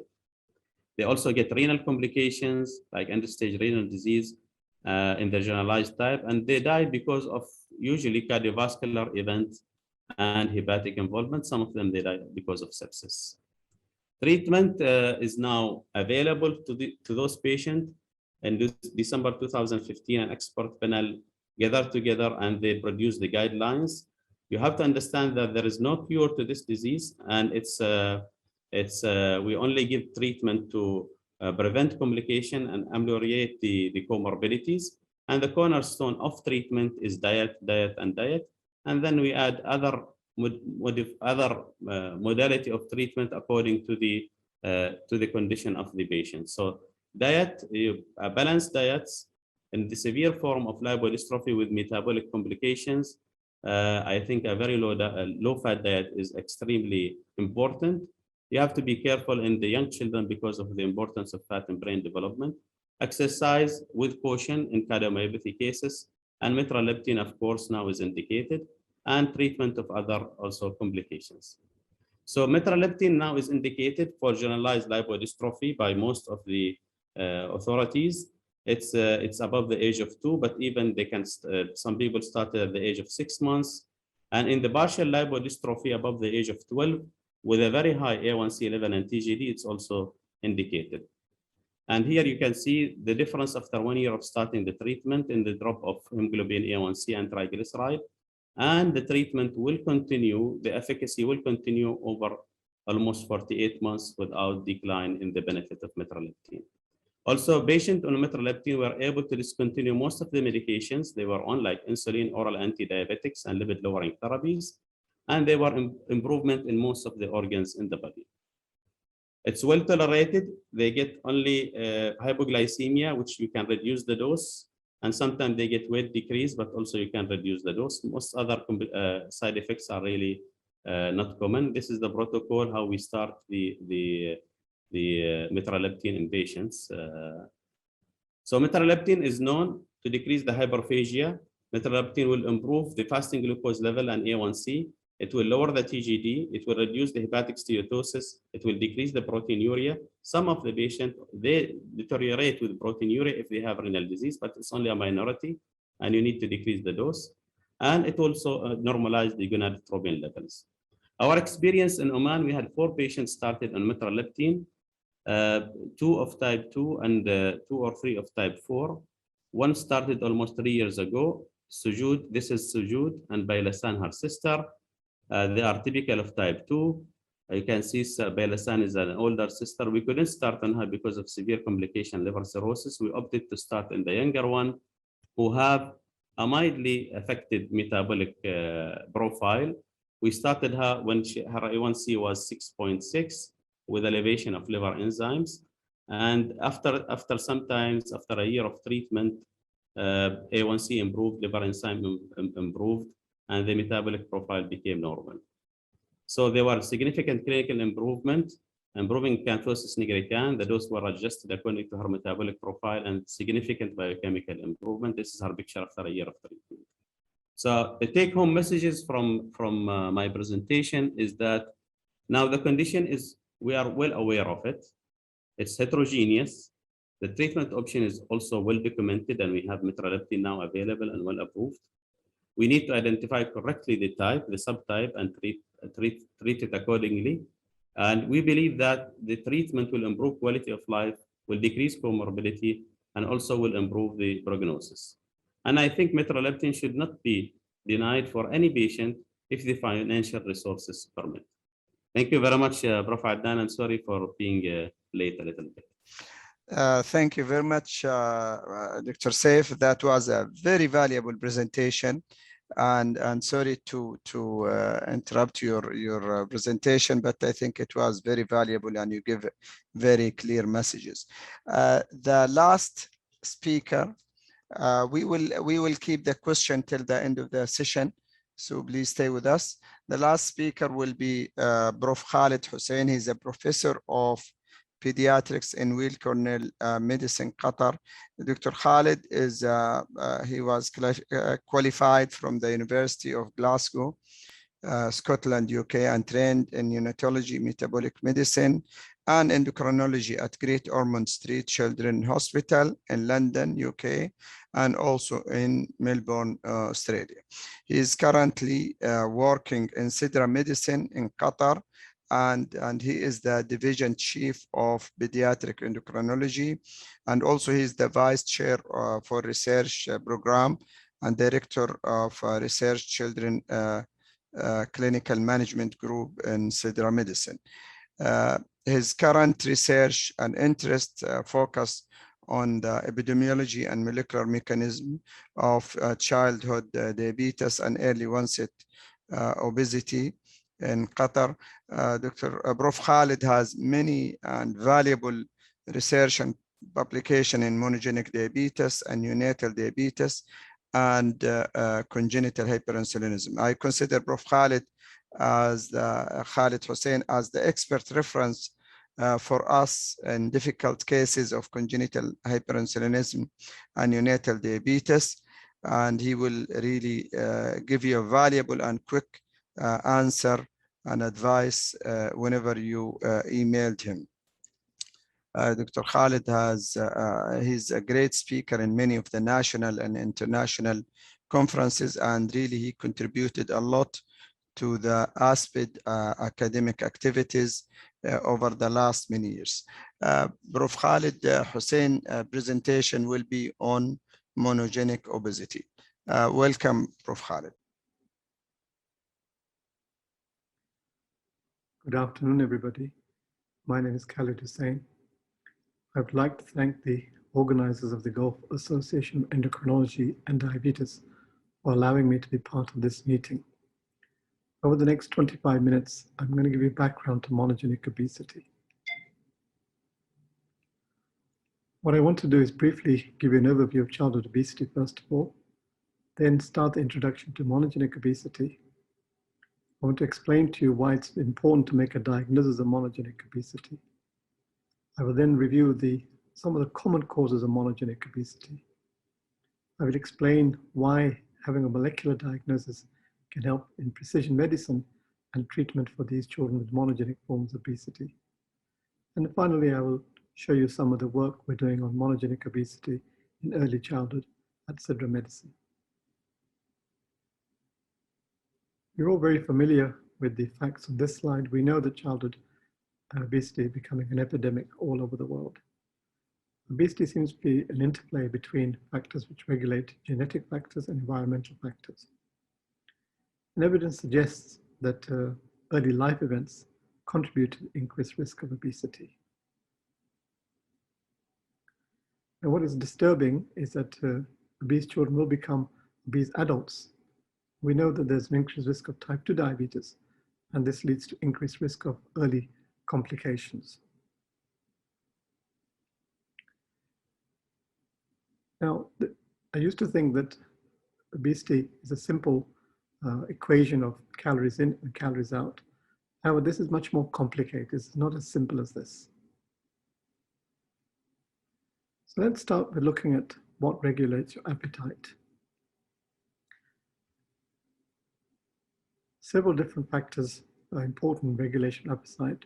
For example, hormones such as ghrelin, cholecystokinin, GIP, GLP, PYY, insulin, and of course, leptin. As you can see, these are produced from different organs, and they impinge upon certain areas in the brain which regulate appetite. And we'll go through this in a bit more detail in the next few slides. Apart from all those factors that I just explained, these are some other regulators of appetite. So these, on this side, this is appetite stimulation pathway. On this side, appetite suppressant pathway. And you notice, for example, a GUT-related protein, which we'll come back to later, becomes very important in terms of appetite stimulation. GABA, neuropeptide Y, and oxorelins and hypocretinins. Whereas on this side, you've got things like cocaine and amphetamine regulated transcript, melanocortin receptors, MC3R, MC4R. These become very important. As such, alpha MMSH and POMC. Now, this is a very simplified cartoon model showing the leptin melanocortin pathway. We'll go through this in the next slide in more detail. So leptin is a key factor which regulates the two very important subset of neurons, the POMC neurons and the neuropeptide Y neurons located in the arcuate nucleus of the hypothalamus. POMC neurons, they produce alpha MSH, which then impinges on this MC4R, and regulates important principles of appetite regulation. The neuropeptide Y neurons, they produce a GUT-related protein, and this is inhibitory on the MC4R, and therefore inhibits appetite. So this is a very simplified cartoon model of appetite regulation. We then just look this again in more detail. Here's your different neurons, your POMC neurons here. This is leptin again, leptin acting through its receptor, leptin R here. And POMC neurons, they produce alpha MSH, which acts to inhibit food intake. You can see the key role of the MC4R here again. Whereas the GUT-related protein neurons here, they encourage food intake. So it's very important to keep this in mind as we discuss the different causes of monogenic obesity, because you'll see some of the very important receptors and proteins here play an important role in monogenic forms of obesity. So let's go back to childhood obesity. We know that some of the endocrine causes are relatively rare. If you have a child with endocrine cause obesity, you get attenuation of growth patterns. So the Endocrine Society recommends that genetic screening for rare forms of obesity is indicated only in the presence of specific historical or physical features. So one of the key things that we have to do in the clinic when we see a child with early onset obesity, we have to try and differentiate, is this monogenic, is this simple obesity, or is this pathological obesity? And we know that the endocrine causes of obesity are relatively few. These include, for example, Cushing's syndrome, hypothyroidism, polycystic ovarian syndrome, and pseudohypoparathyroidism. So relatively few causes from the endocrine point of view. Now, this is a sort of conundrum you're faced in the clinic when you see an obese child. The simple question is it simple or pathological? If it's simple, there's not much that can be done at an early stage. If it's pathological, you'll need to investigate these children and try and understand the underlying molecular cause. Because as you'll see, there are now new treatments available for some forms of monogenic obesity. So monogenic obesity usually means that the obesity is caused by a single gene disorder, primarily located in the pathway that I've showed you, the melanocortin and leptin pathway. There are quite a few syndromes that are associated with obesity, and we'll show you a few of those syndromes. Then, of course, polygenic obesity is the most common form of obesity that you see in the clinic. Now let's focus on these monogenic causes of childhood obesity. So when you see a child in the clinic, what are the clues? What are the important clues that you might get that might alert you to the fact that the child may have a monogenic obesity disorder? I'll just list some of these important clues. For example, the obesity may start before the age of 5, and it's known that if children develop early onset obesity, that's usually before 5, you're likely to find a monogenic obesity condition. Hyperphagia, developmental delay, behavioral problems. For example, there's quite a few, there's several monogenic disorders of obesity that are linked with autistic features. Family history of early onset obesity. And you may find syndromic features on examination. So it's very important to take a very detailed history, examination, and try and understand if these are clues to a monogenic form of obesity. Now this slide just summarizes the differences between monogenic and polygenic obesity. So monogenic obesity is relatively rare. You're more likely to have a single gene disorder, large genetic effect, high genetic contribution, and very little environmental influence compared to the polygenic forms of obesity. Now here I've just summarized some of the common syndromes and some of the monogenic forms of obesity. For example, you're all aware of Prader-Willi syndrome. This is the hereditary Albright osteodystrophy. SIM1 is a monogenic disorder of obesity associated with hyperphagia and autonomic disturbance and autistic behavior. This one is another BDNF, another hyperactivity disorder with the impaired short-term memory and pain sensation. And again, these are, again, a syndrome you're probably all aware of is Bardet-Biedl syndrome.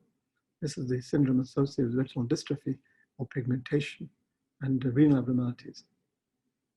And then if we go into the next slide, here you'll see some of the more common monogenic forms of obesity. So we're going to discuss MC4R in a bit more detail because this is one of the commonest forms of monogenic obesity. We are more familiar with leptin deficiency, for example. This is early onset hyperphagia with hypogonadism and mild hypothyroidism, leptin receptor, POMC we'll discuss in a minute, and PCSK1 where there's an association of obesity with small bowel enteropathy, endocrine disturbance such as hypoglycemia, hypothyroidism, and diabetes insipidus. So this is just some of the common monogenic forms. There are a few others. We wanted time to discuss those.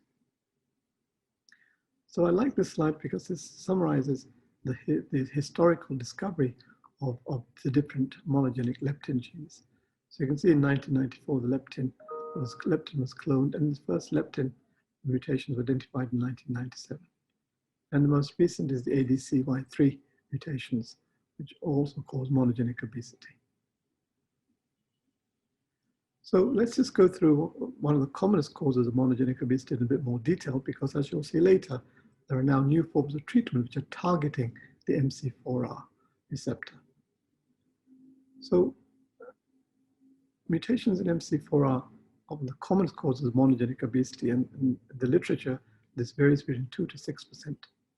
These mutations can be heterozygous or homozygous. These children tend to be stocky built, have early onset obesity.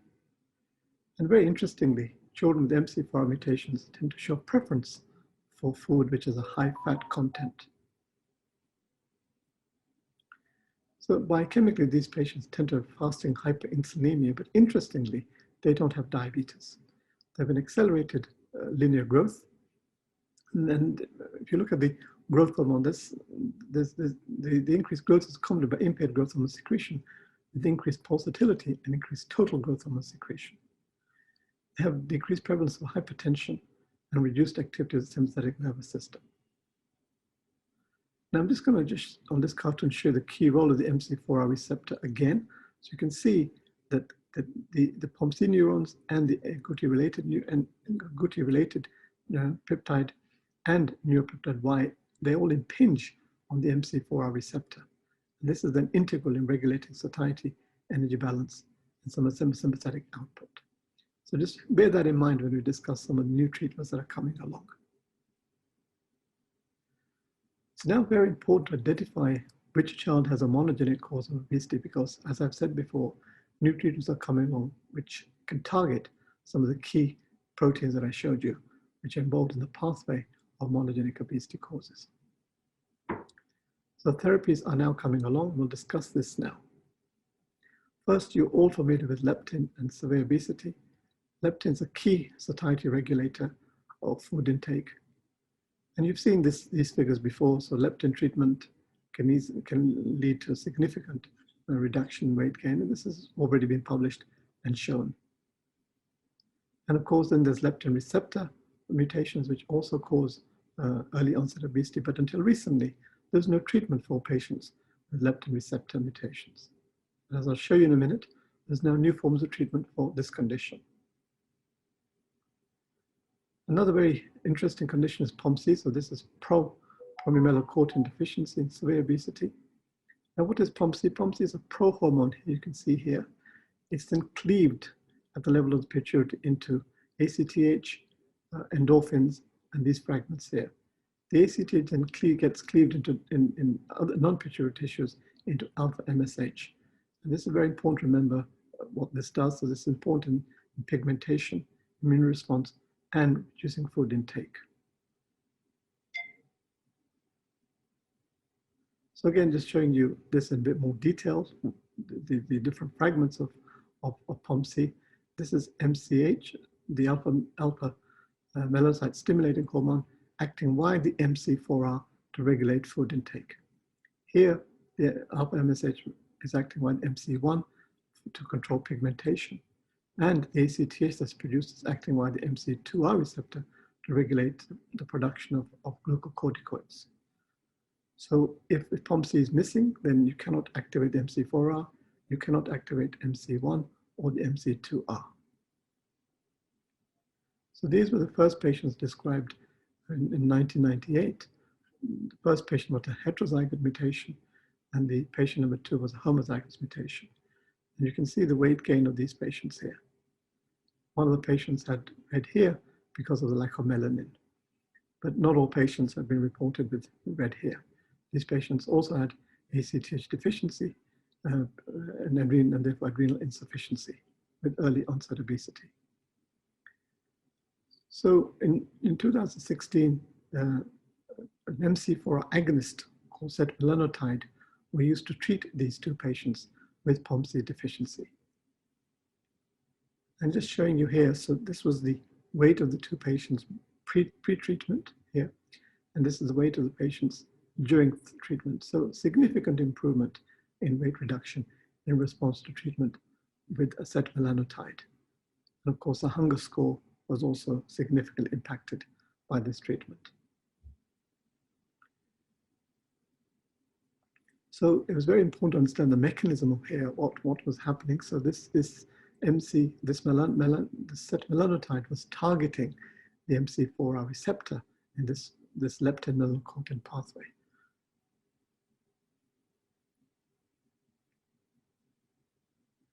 The setmelanotide appeared to reverse some of the hyperphagia that these patients had and led to impressive weight loss with normalization of insulin resistance. And both patients reported dramatic improvement in quality of life after the initiation of setmelanotide. And this is just looking at the action of setmelanotide in a bit more detail. So this is a normal hunger score here. So here you have your MC4Rs working under normal conditions, regulating satiety, ACTH being produced normally, and cortisol. Here, where there's a defect in the POMC, here the MC4R receptors are not working. So these patients are hyperphagic. And of course, cortisol is not being produced, so they need hydrocortisone. When you give setmelanotide acts via the MC4R receptor here, so it regulates the satiety, so it controls the appetite. But of course, you will still need cortisol in these children because the setmelanotide doesn't act on the MC2R receptor.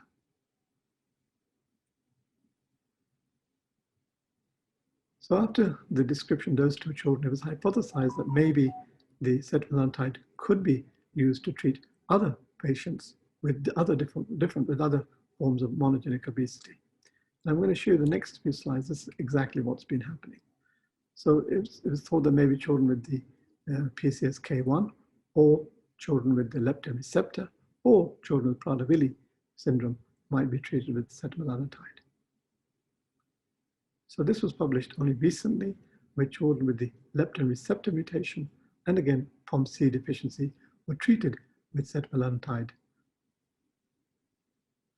And this is just a summary of the slide of the study. So the results suggested that long-term use of setmelanotide for the treatment of obesity and hyperphagia caused by POMC and leptin receptor deficiency was effective. So these children lost significant amounts of weight, and also the hyperphagia was controlled. So it's going to show you a few results here. So here, body weight, these are the patients with POMC deficiency. These are patients with leptin receptor deficiency. You can see this is baseline. This is approximately 1 year after treatment. So from 115 kilos to 83 kilos. So quite significant reduction in weight. And here, 131 kilos to 115 kilos.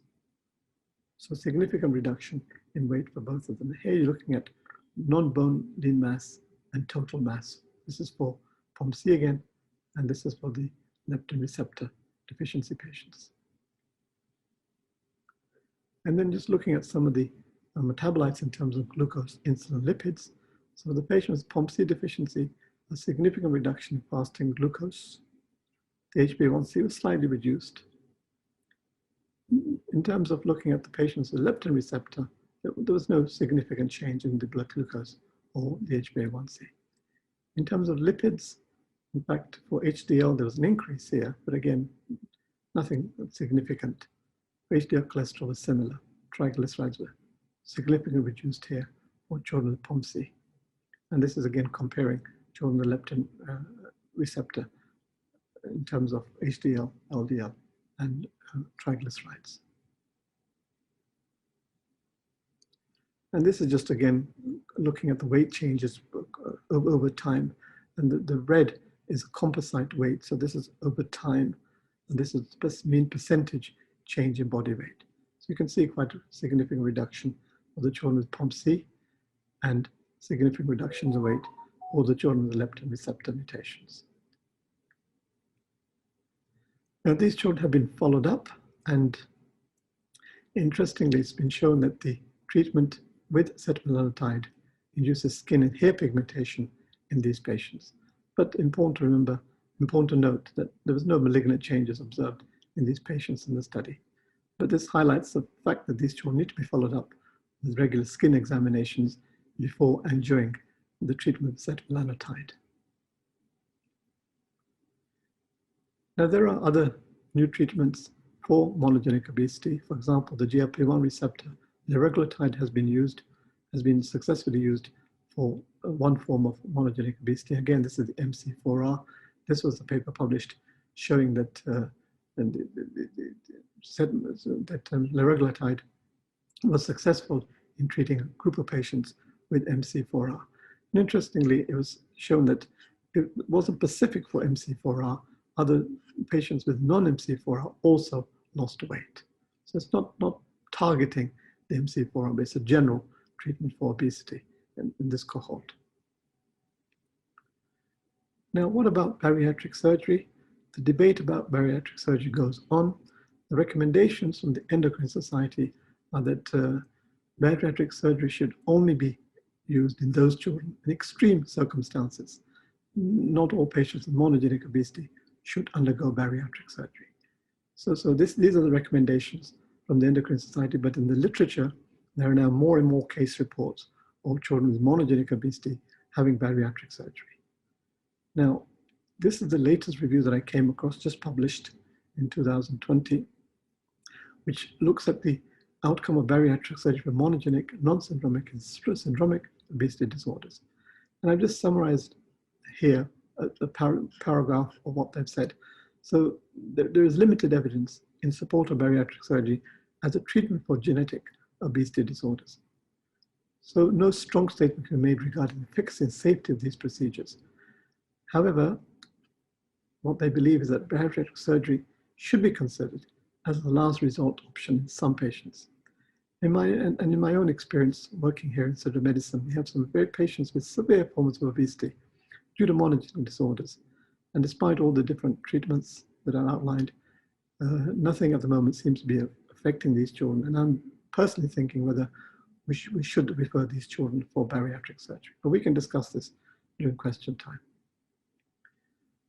I now want to just spend a few minutes just showing you a project that we've started in Sidra, where we want to discover the genetics of early onset obesity in children in Qatar. And this sort of project has never been done in Qatar before. So what we do is we identify every child that comes to the outpatient clinic with obesity who's below 5 years of age. We do clinical, full routine clinical and biochemical workup. We use firstly an extended gene panel to identify the known causes of monogenic obesity. And the ones where we don't find anything, we then do either whole genome or whole exome to try and look for other causes. So amazingly, so far we've identified 145 children below the age of 5 who have early onset monogenic obesity. We've done the gene panel for 68 of these so far, and I'll discuss the positive results in a minute with you. And we're waiting for the gene panel in 77 of these children. So what we want to do, those that are going to be negative for both groups, we're going to do whole genome sequencing in those. This is just showing you the age distribution of those 145 children. Incredibly, we've got 45 children where the obesity started within the first 12 months of life. And then 16, just 2 years, 25 for 3, and etc. until 5 years of age. Now the extended gene panel is listed here. I'm just highlighting the common genes that we look for, that we're interested in: the leptin, the MC4R, the POMC, KSR2, etc. But this is the whole panel that we screen for. Some of so the common ones I've shown, but there are some other rare ones on there. There are also genes on there that are predisposing genes to obesity. There are also the syndromes, the Alström syndrome, for example, the Bardet-Biedl, the GNAS mutations in hereditary osteodystrophy. And also this panel looks for copy number variants. So quite an extended panel for the known causes of monogenic obesity and genes which predispose to obesity. Now these are results so far. I'm going to show you some of the positive ones in a minute. We've got a large number of patients with this variance of unknown significance. So these still need work. And of course, we've got some here where there are no causes found so far. So these are the results so far that are positive. So the most common gene that we found was the MC4R. And of course, and then we found the POMC, we found KSR2, BDNF, and some of the other genes. So it's a spectrum of findings, but the most common one, as found in other studies, was the MC4R. And I just want to give you an example of precision medicine with one of our patients where we found leptin mutations. So this was a young Qatari girl who came to our clinic, and she started gaining weight at the age of 3 months, rapid onset of weight, severe food-seeking behavior, and severe weight gain. At the age of 19 months, she weighed nearly 24 kilograms. This is a family pedigree, so both parents consanguineous.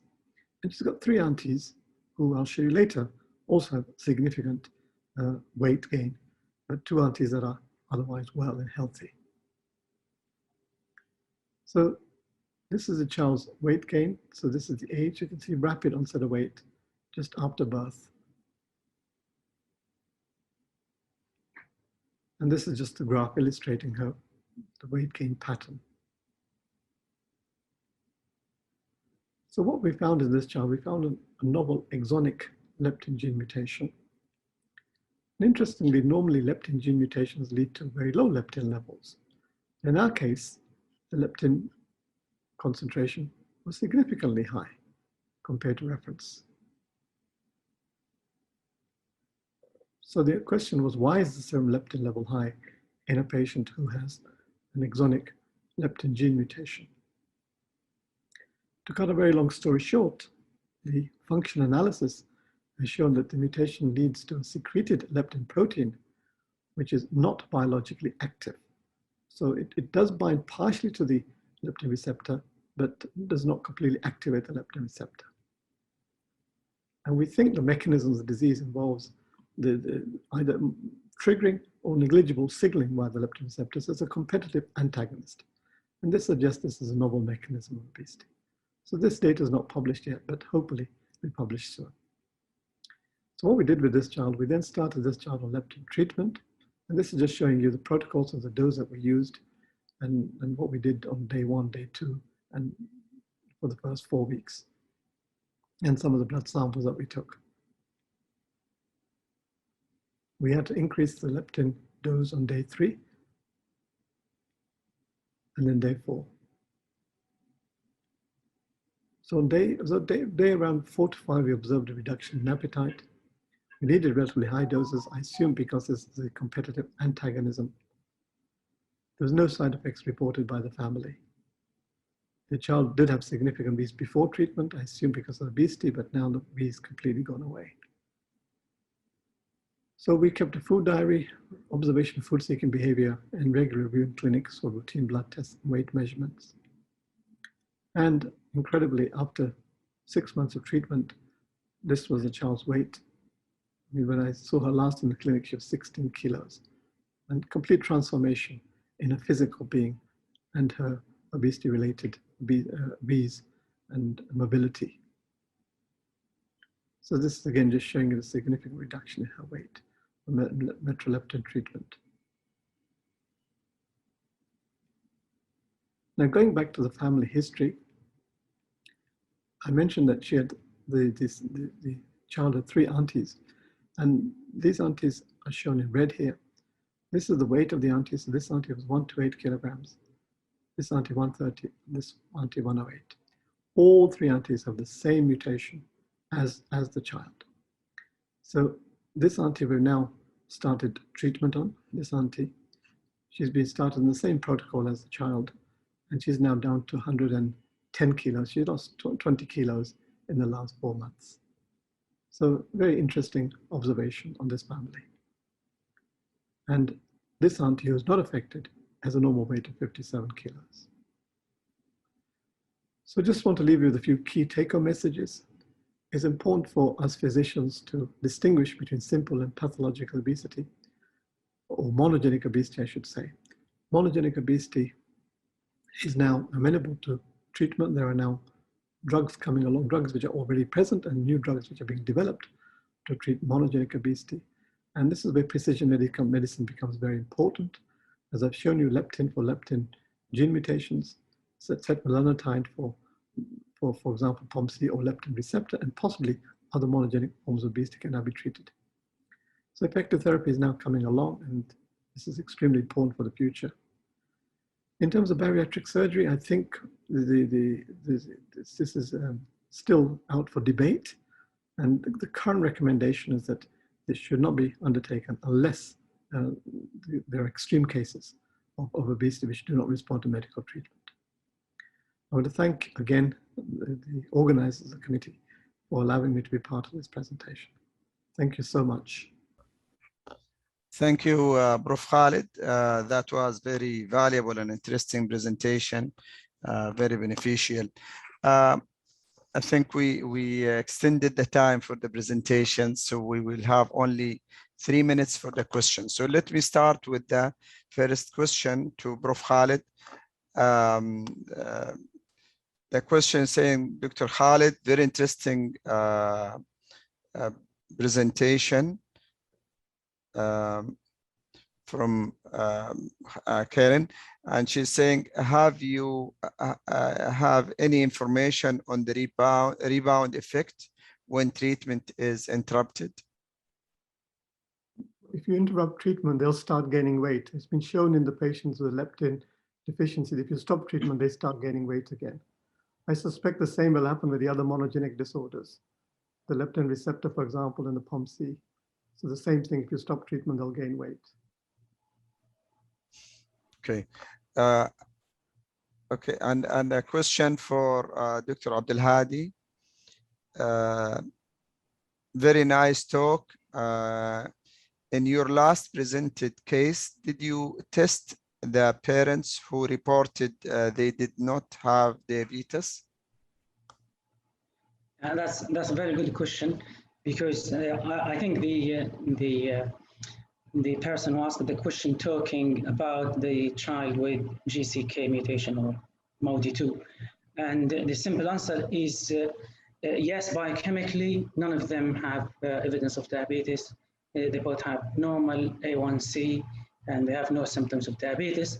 We were interested in looking into the GCK mutation in the mother because she had a history of gestational diabetes, and we know GCK mutation can present or can be misdiagnosed as gestational diabetes.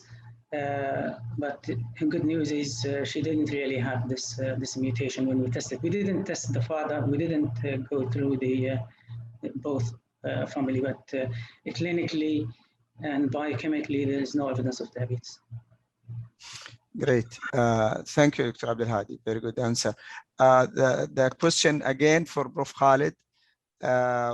One of the attendants is he's asking about a case. I have a patient with MC4R, obesity reaching currently a BMI of 76, very huge, post-menarche.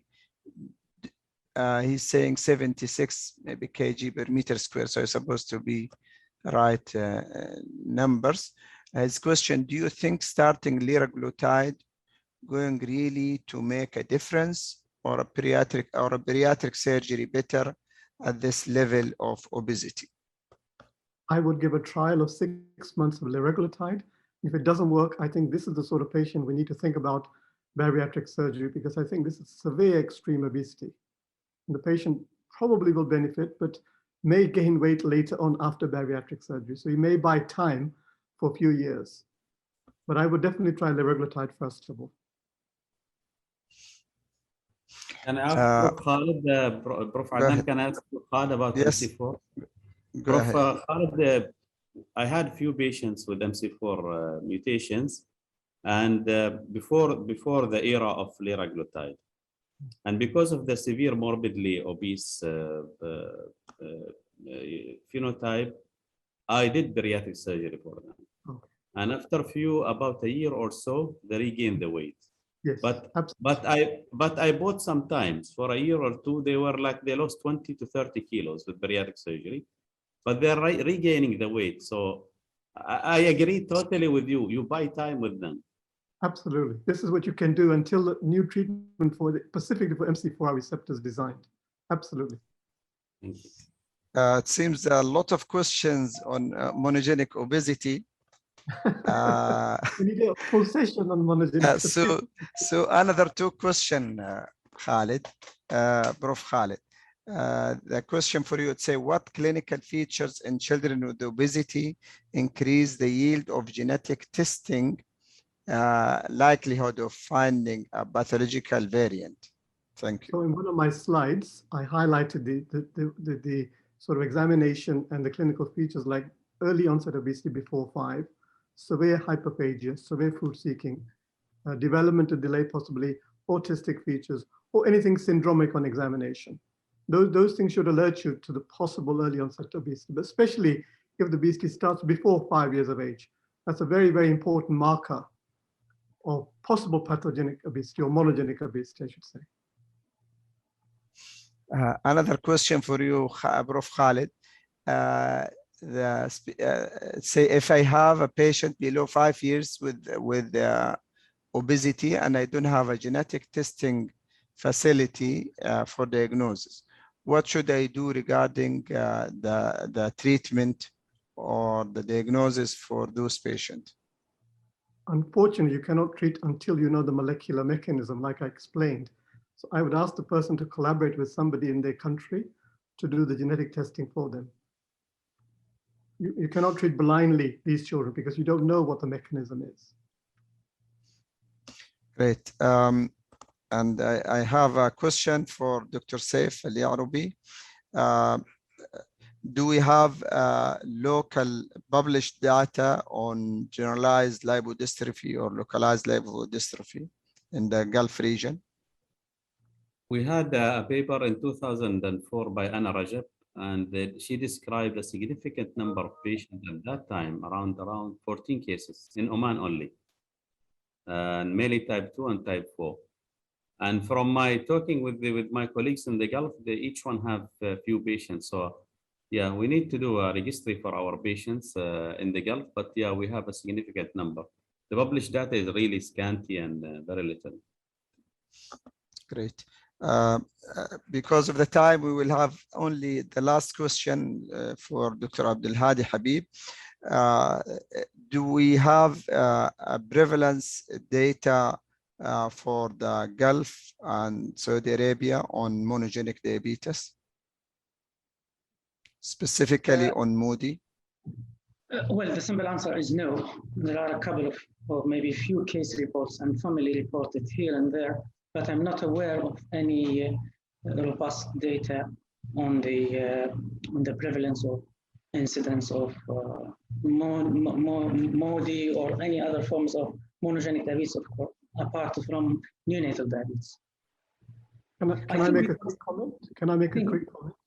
Go ahead. We've now got all the data on MODY for Qatar. It's now published for type 1, type 2, all the different types of diabetes now completely published for Qatar. So Abdulhadi, review the literature, please. Thank you very much. Diabetes. Great. Prof. Khalid enriched really our region with the research, and hopefully we will get, inshallah, these data available for most of us.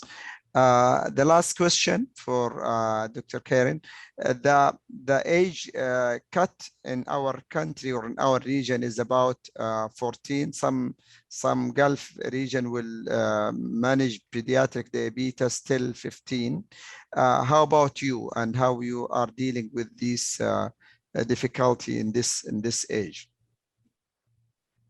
I think it's a very early age. So if you want to have a transition, you really have to develop very close collaboration between pediatric and adult teams, because it's in the middle of the adolescent development. For us, we have changed our approach, and we now propose between 18 and 25, the time young people in generally get more mature and take a different kind of approach to their diabetes. So I think 14 to 16 is something within ISPAD at a global level we would less endorse, and if it is something which belongs to the region, I would really advise to have an incredible good collaboration between pediatrics, so that we get the kind of adolescent either internal medicine or adolescent healthcare provider at the pediatric side. Great answer.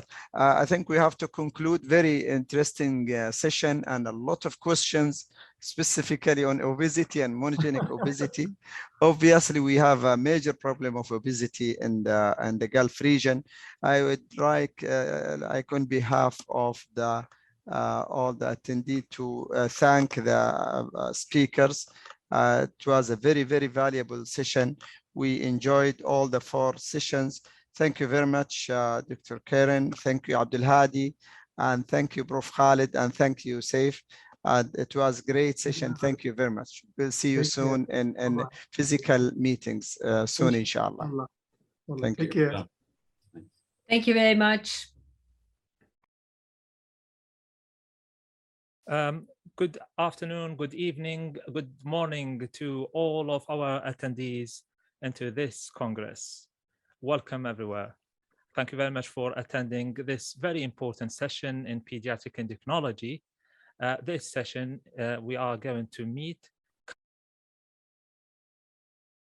couple of international experts in pediatric endocrinology, Professor Jan Martin Witt from Netherlands and Professor Zulf Mughal from United Kingdom. Our first speaker is Professor Jan Martin Witt. Professor Jan is Emeritus Professor of Pediatric from William Alexander Children's Hospital, Leiden University Medical Center in Leiden, Netherlands. Professor Jan Martin Witt studied medicine at Leiden University and specialized in pediatrics and pediatric endocrinology at Sophia Children's Hospital in Rotterdam. After a 3-year position as a general pediatrician in Dominica, he was associate professor in pediatric endocrinology in Utrecht for 13 years. Then he became professor of pediatrics and vice chair of the Department of Pediatrics at Leiden University Medical Center for another 13 years. Since 2006, he became an emeritus professor. The main focus of his scientific work is the regulation of growth and diagnosis and management of growth disorders. In 1986, he founded the Bureau of the Dutch Growth Research Foundation and the Dutch Growth Hormone Advisory Group, which has actively studied novel indications for growth hormone therapy, including idiopathic short stature. Under his supervision, 47 PhD students defended their thesis, and he authored more than 700 scientific papers and chapters. He received several awards, including the Andrea Prada Prize from the European Society of Pediatric Endocrinology, ESPE, Gorte Medal from the Dutch Pediatric Association, and Visionary Award from the Human Growth Foundation. In the last decade, he has mainly worked on genetic causes of short and tall stature. So, Professor Jan Martin Witt, the floor is yours. Good afternoon, ladies and gentlemen. It's my pleasure to speak with you about short stature, and particularly to show clinical case scenarios. Here are my disclosures, advisory boards, and speakers' fees, usually on the diagnosis of short stature. So the first case is a short 8-year-old boy.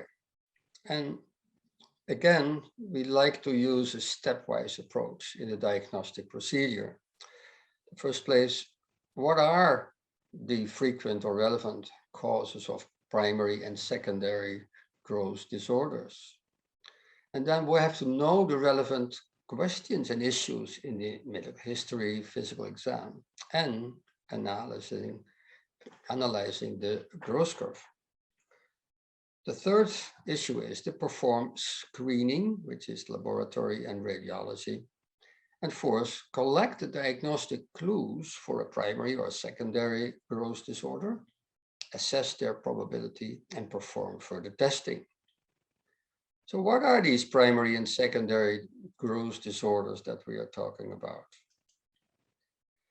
I think a very nice classification of disorders is whether a growth disorder comes from the epiphyseal plate or from outside of the plate. And you can see here the primary disorders are located in the epiphyseal plate, and they can be defects of intracellular mechanisms, paracrine signals, or abnormalities of extracellular matrix. So it's all about the chondrocyte. The secondary disorders come from endocrine signals, so all from outside of the growth plate, nutrition, extracellular fluid, for example, tubular acidosis, inflammatory cytokines, for example, in arthritis, etc.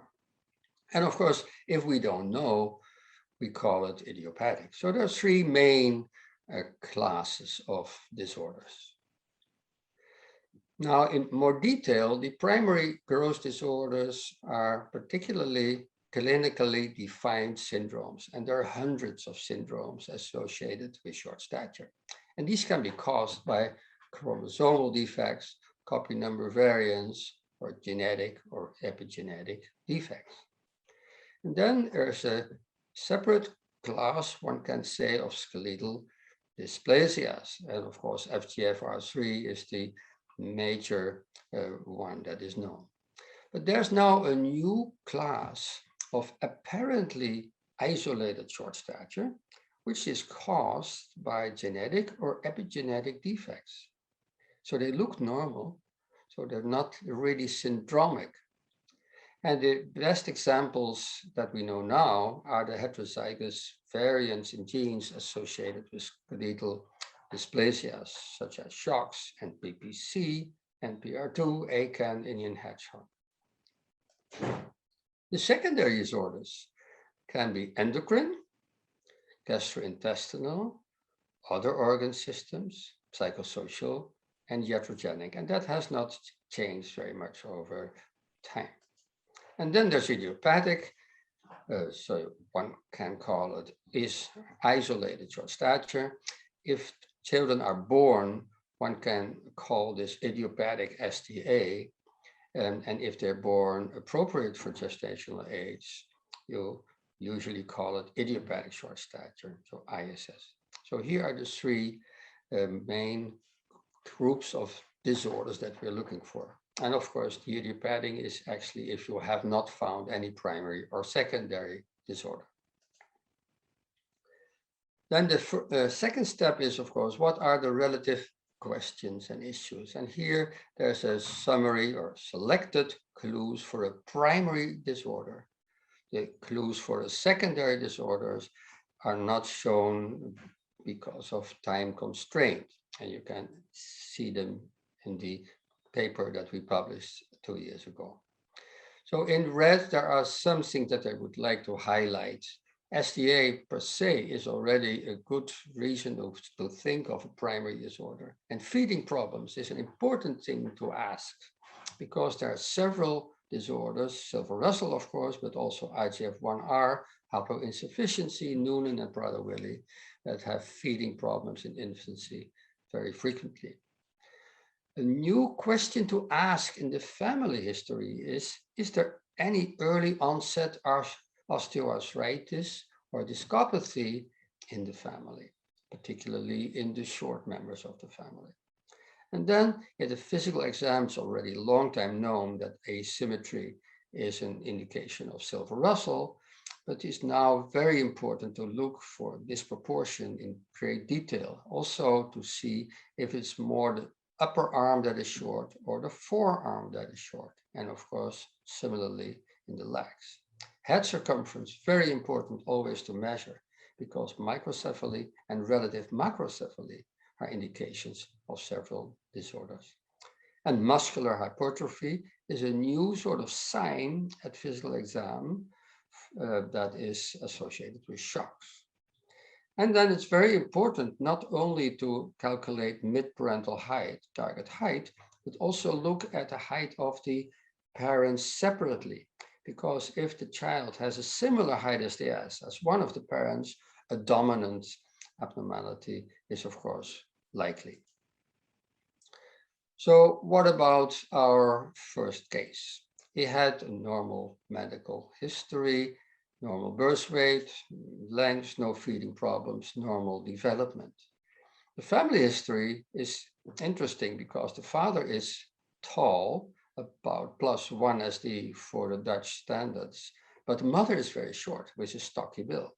And there's a younger sister of the boy who has a similar growth curve, but a little bit less low than he. At physical exam, there's no dysmorphic features, normal head circumference, but he has rather short legs. Sitting height-height ratio is 2 STS. And the arm span minus height is 3 centimeters, so he has rather long arms. Now, if you look at the growth curve, there is a deceleration from 0.5 to 3 years, but after that, there's a height that is stable at -3 STS, as you can see at the right side of the slide. So I was talking about body proportions. I just show one slide on the most important ones. That is sitting height-height ratio, and you can see the enormous effect of age on this ratio. And we just published last year reference data for relative arm span divided by height here, and arm span minus height. And you can see there's also some age dependency there. And these body proportion markers can be used to make a decision whether one should do some genetic testing. And here I show the example for shocks. We published actually that in the Dutch patients, if there is a short stature and either the sitting height SDS is over 1, or the arm span is more than 3 centimeters below height, then you have a rather high likelihood of finding a shocks haploinsufficiency. Of course, also test for shocks if there are typical signs of Léry-Weill, And also if you see some findings of Leary-Weil in one of the parents. So there are 3 sort of indications to do this shocks investigations. And then we come at number 3, the screening.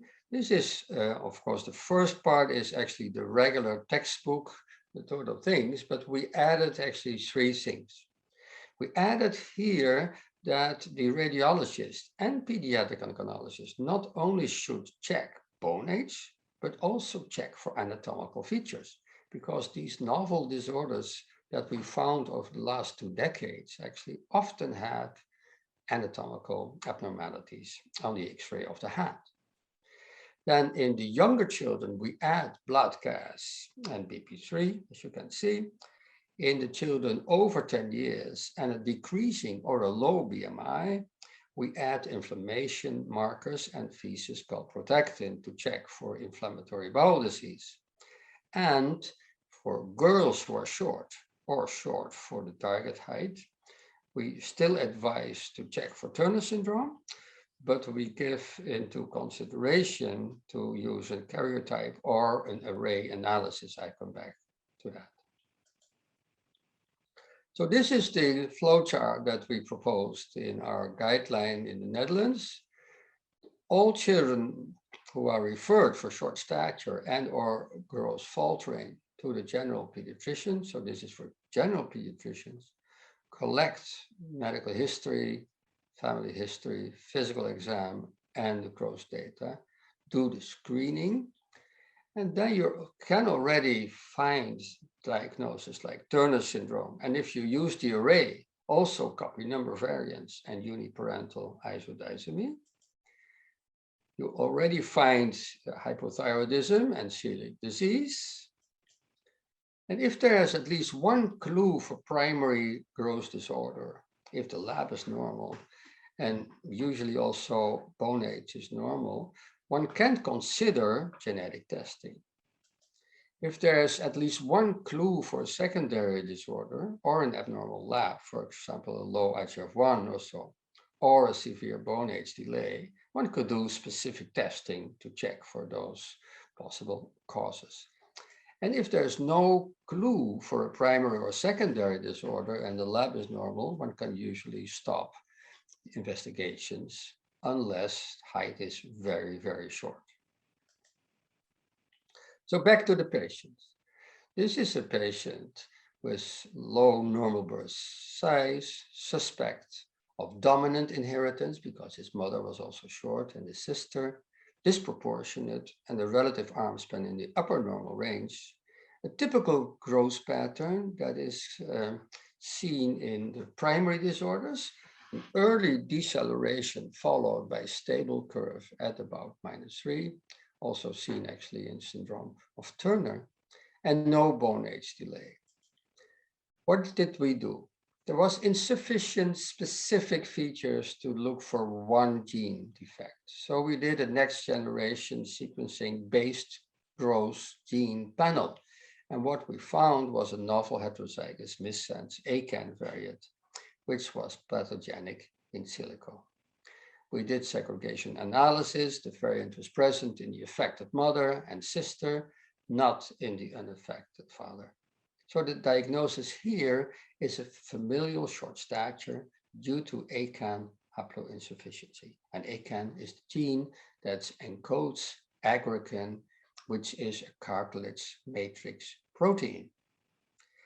We then asked actually in the extended family about discopathy and early osteoarthritis. And indeed, the mother and her short father suffer from discopathy and osteoarthritis. So what are the observations in patients with ACAN haploinsufficiency? There's a very nice paper in 2017 on 103 patients, and you can see that height decreases by age, so they lose by age. The relative arm span is normal in children and seems to be elevated in adults. And you can see that relative that the sitting height ratio is relatively high. So they have rather short legs, but there's a large overlap, as you can see, with the normal range. Now, I told you that we had made new reference data for the arm span. And when we adjusted for age and sex, so used the relative arm span SDS, we saw that the relative arm span is actually rather normal in most children, with 2 exceptions, but is elevated usually in adolescents and normal actually in adults, because there is an age dependency. In this study, the bone age advance was actually 0 to 3.7 years, so clearly advanced. That's probably due to selection, because later studies showed that about 50% have a normal or even delayed bone age. So the advanced bone age is not seen in all patients. So consider an ACAN haploinsufficiency if there is an early gross deceleration followed by stable low height SDS, if there's short stature and or early occurrence of relapsing knee or back complaints in one side of the family, if there's a stocky disproportionate build with a mild mid-phase hypoplasia, if there's a normal to increased arm span in contrast to sitting height in the upper normal range or above, if there's brachydactyly or advanced bone age without signs of hormonal overproduction. And you can see that these children can look rather normal. Then a second patient, a 4-year-old boy with severe short stature. He had borderline SDA. The father had a normal height, but again, the mother was very short, minus 3.5 SDS, and again, a stocky build. And the younger brother of 2 years also grew poorly. At physical exam, there were no facial dysmorphisms, no microcephaly, an increased sitting height ratio, a normal relative arm span, minus 3 centimeters. And again, a progressive deceleration in the first year, and then a stable low SDS.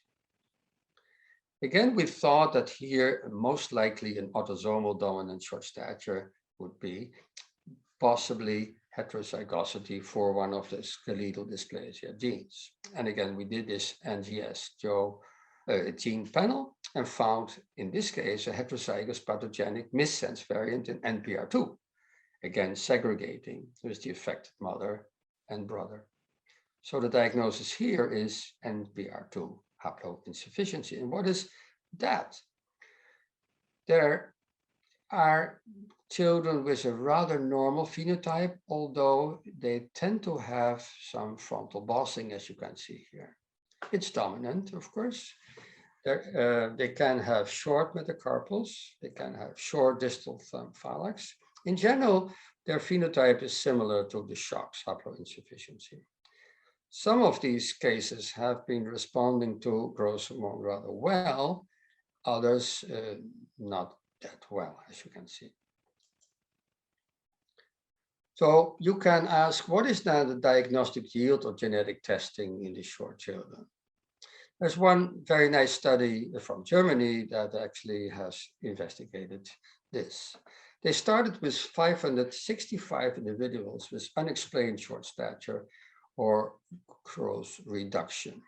Some had mild learning disorders, some had microcephaly, so that was not an exclusion criteria.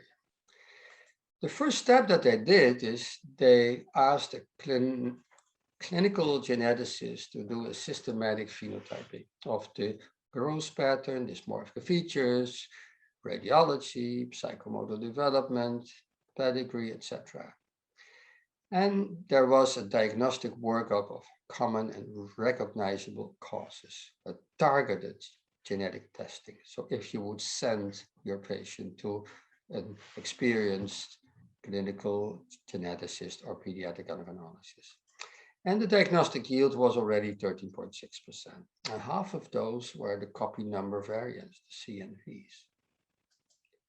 Step 2 was that in 200 of these children, a gene panel was done, 1,000 genes. So no hypothesis, so without any hypothesis.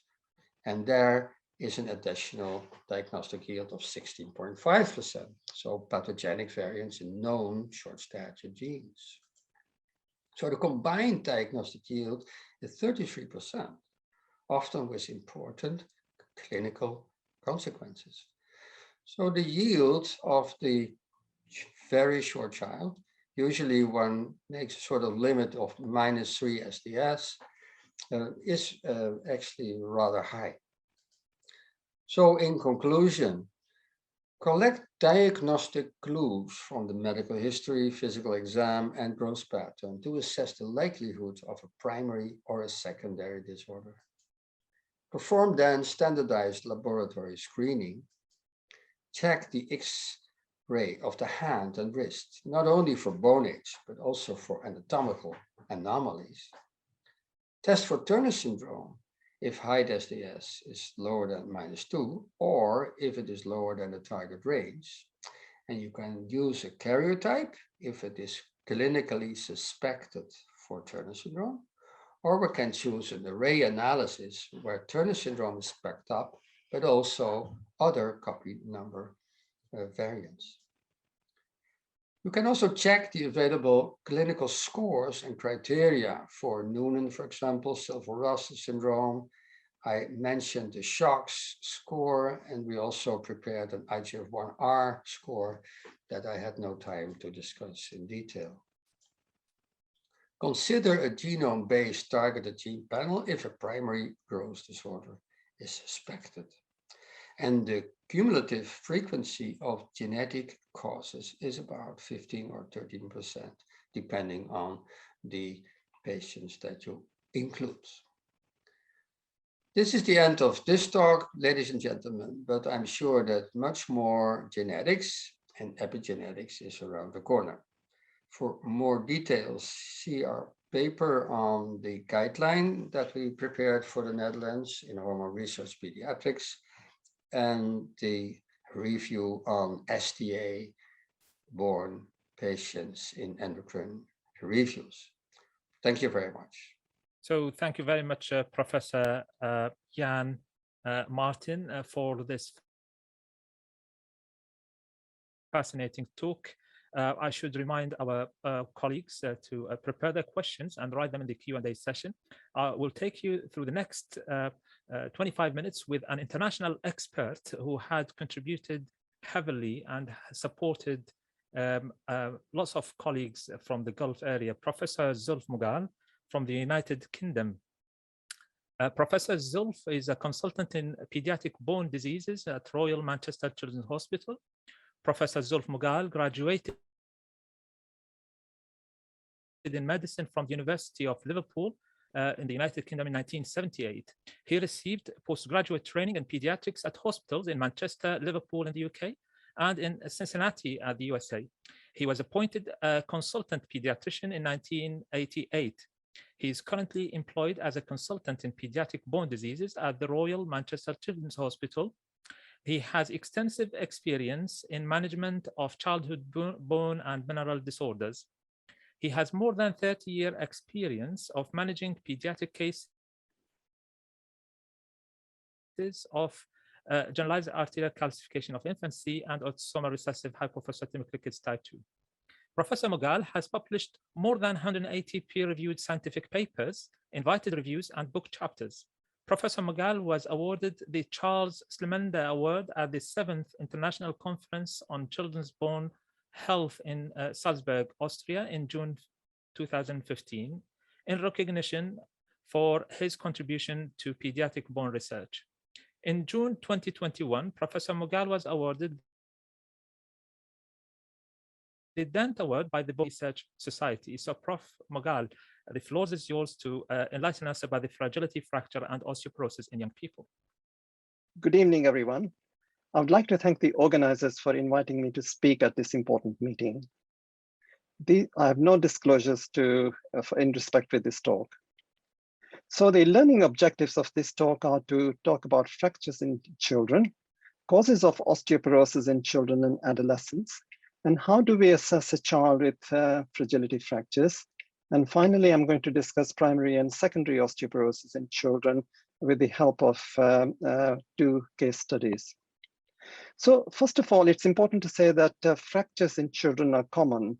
This is a study from United Kingdom General Practice Research Database, which looked at incidence of fractures in children in boys and girls. By the age of 17 years, 30% of children will have sustained at least 1 fracture. And the peak incidence of fracture coincides with the growth, the peak growth velocity in girls and boys. Because boys have slightly longer period of pubertal period compared with girls, they get sort of degree of intracortical porosity, which probably contributes to higher incidence of fractures in boys than girls. What we are not going to talk about are fractures which occur in immobile children where child abuse has to be considered. So a fracture occurs when the load applied to it exceeds its ultimate strength. On the left, we have a radiograph of a child who sustained a fracture of the distal radius whilst playing football. So this is excessive load in a healthy bone resulting in a fracture.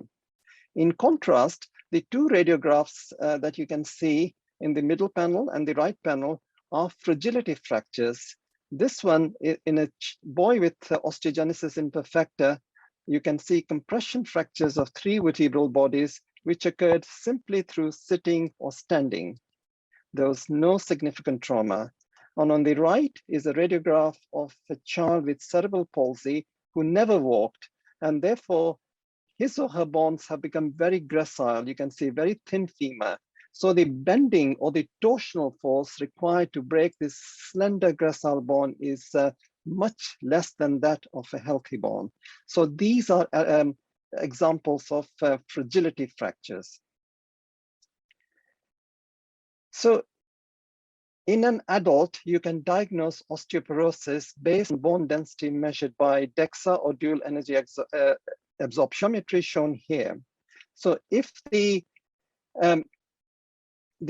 standard deviation score or Z score for the peak bone mass is minus 2.5 or greater, known as T score, then you can diagnose osteoporosis and consider all the appropriate supportive and therapeutic measures in this individual.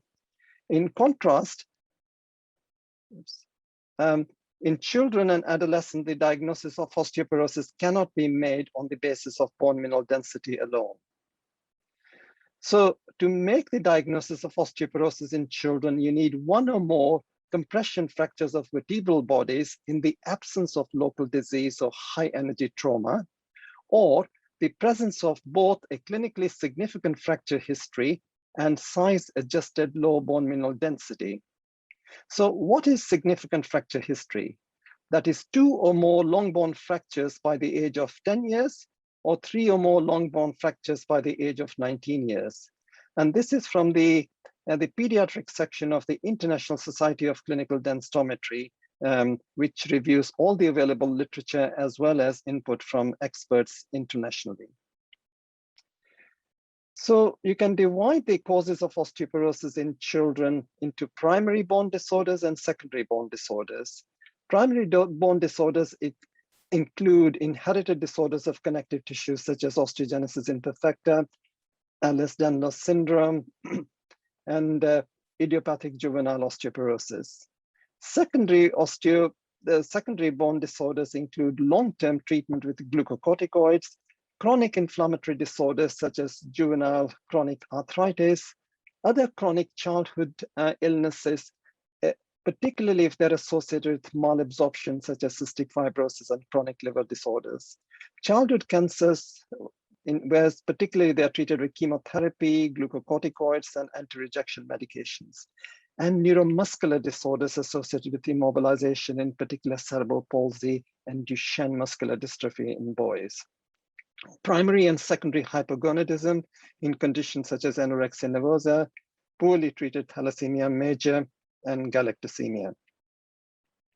So I will be focusing on osteogenesis imperfecta and inflammatory bowel disease later on in this talk. So the assessment of the child starts with a carefully taken medical history, focusing on a detailed account of how the fractures occurred. Does this child have a chronic backache? And the musculoskeletal examinations, you will all be familiar with the PGAL system. You can Google this or go onto YouTube and you can find very nice videos on how to do the PGALS assessment. Pubertal assessment is important.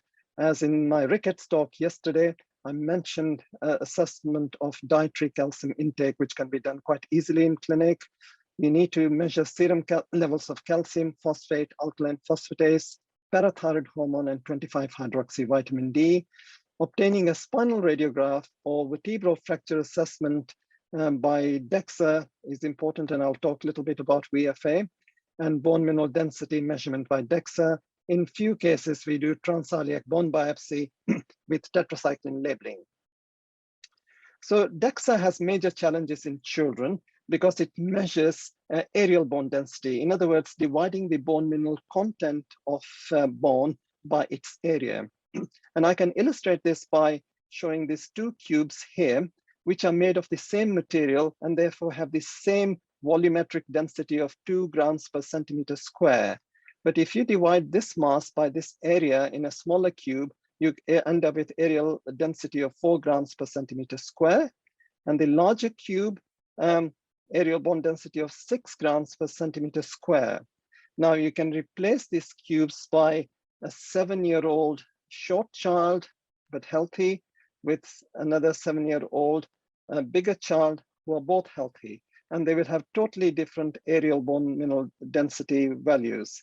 And therefore, we need to make appropriate adjustments to this in order to derive what's known as bone mineral apparent density by, for example, in the lumbar spine, modeling it as a cube, and at the femoral neck as modeling it as a cylinder. And we have published normative data in United Kingdom for 800 healthy children and derived centile charts for this bone mineral apparent densities as shown here.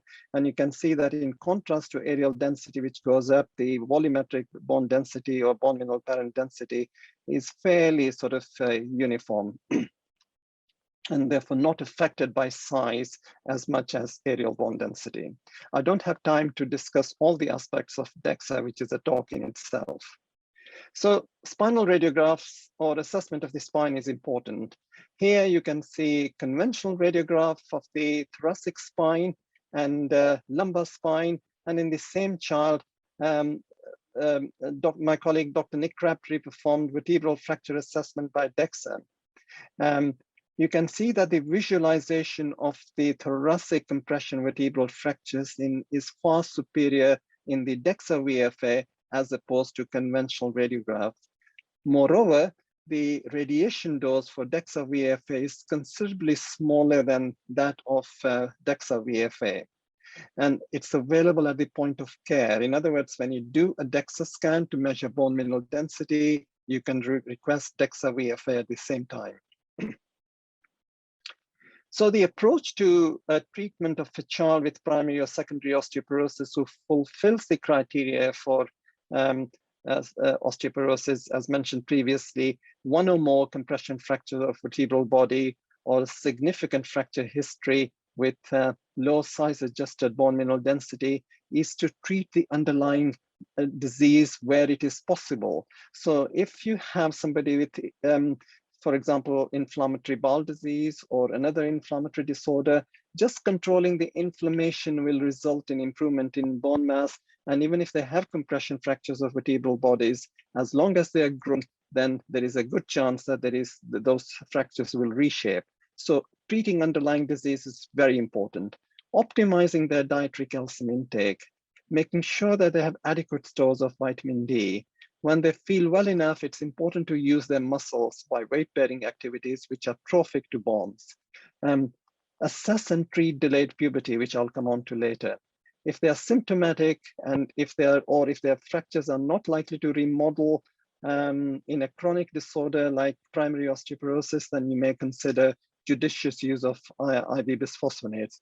And of course, then you reassess them both clinically and by imaging and biochemistry every year and adjust your treatment plan. So that is the approach. So now let's turn to one of the primary bone disorders, that is osteogenesis imperfecta.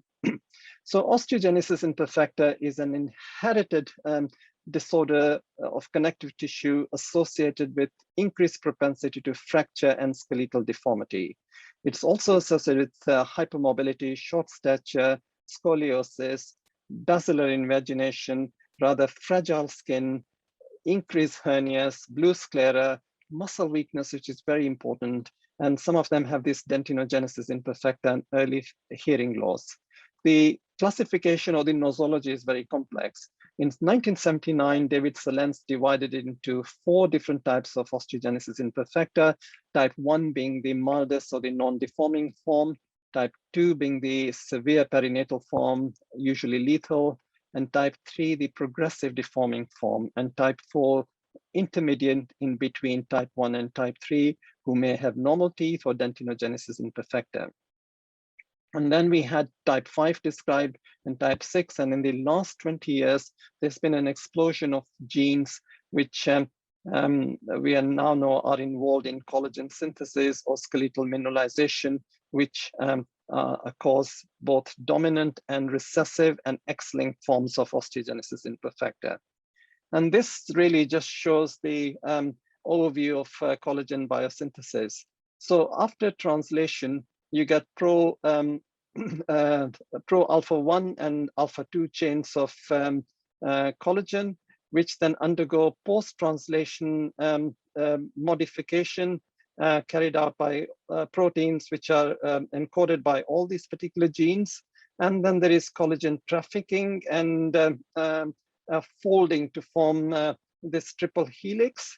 And then there is further modification which goes on in the Golgi apparatus. And then it's extruded out of these cells where you then get cleavage of the propeptides at the C and N-terminal things. And the early collagen fibers are then cross-linked to form sort of fibers of collagen. All these processes are encoded by genes, and any mutations in any of these genes can give rise to osteogenesis imperfecta. And there is a dominant form of osteogenesis imperfecta, which is involved with skeletal mineralization. And there are 2 genes which cause X-linked type of osteogenesis imperfecta. So quite a complex things, but 90% of osteogenesis imperfecta, at least in the UK, are caused by mutations in COL1A1 and COL1A2 genes. So we'll be talking later on about osteogenesis imperfecta type 8 caused by LEPR gene. So this just shows the blue sclera, the dentinogenesis imperfecta. Skull radiograph will often show Vermian bones. The radiographs often are slender, osteopenic, and in type 5, you may see this sort of sclerosis of the metaphyses in the neonatal or early infancy. So there is no cure for osteogenesis imperfecta. The mainstay of treatment is really prevention of fractures and enabling these children and adults to live as normal a life as possible. So this involves a multidisciplinary approach to give them advice about handling and day-to-day care.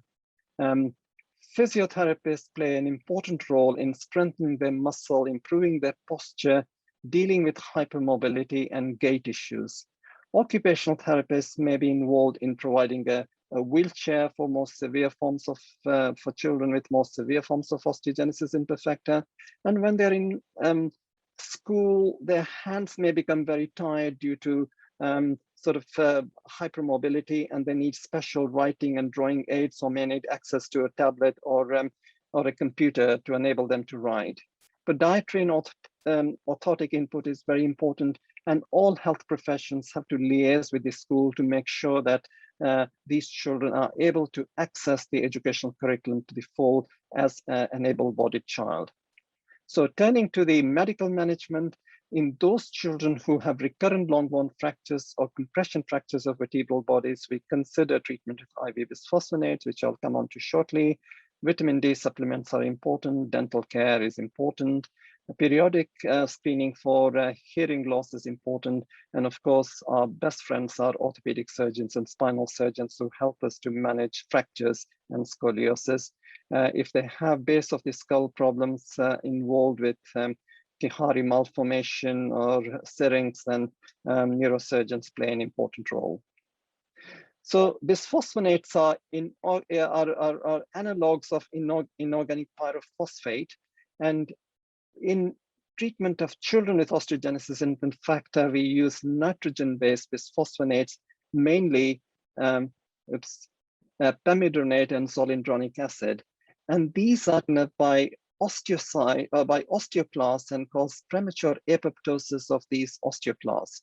So here you have cortical bone, and on the periosteal side, you can see osteoblasts causing bone formation. On the endosteal sides, the osteoclasts chewing up the bone and removing the bone.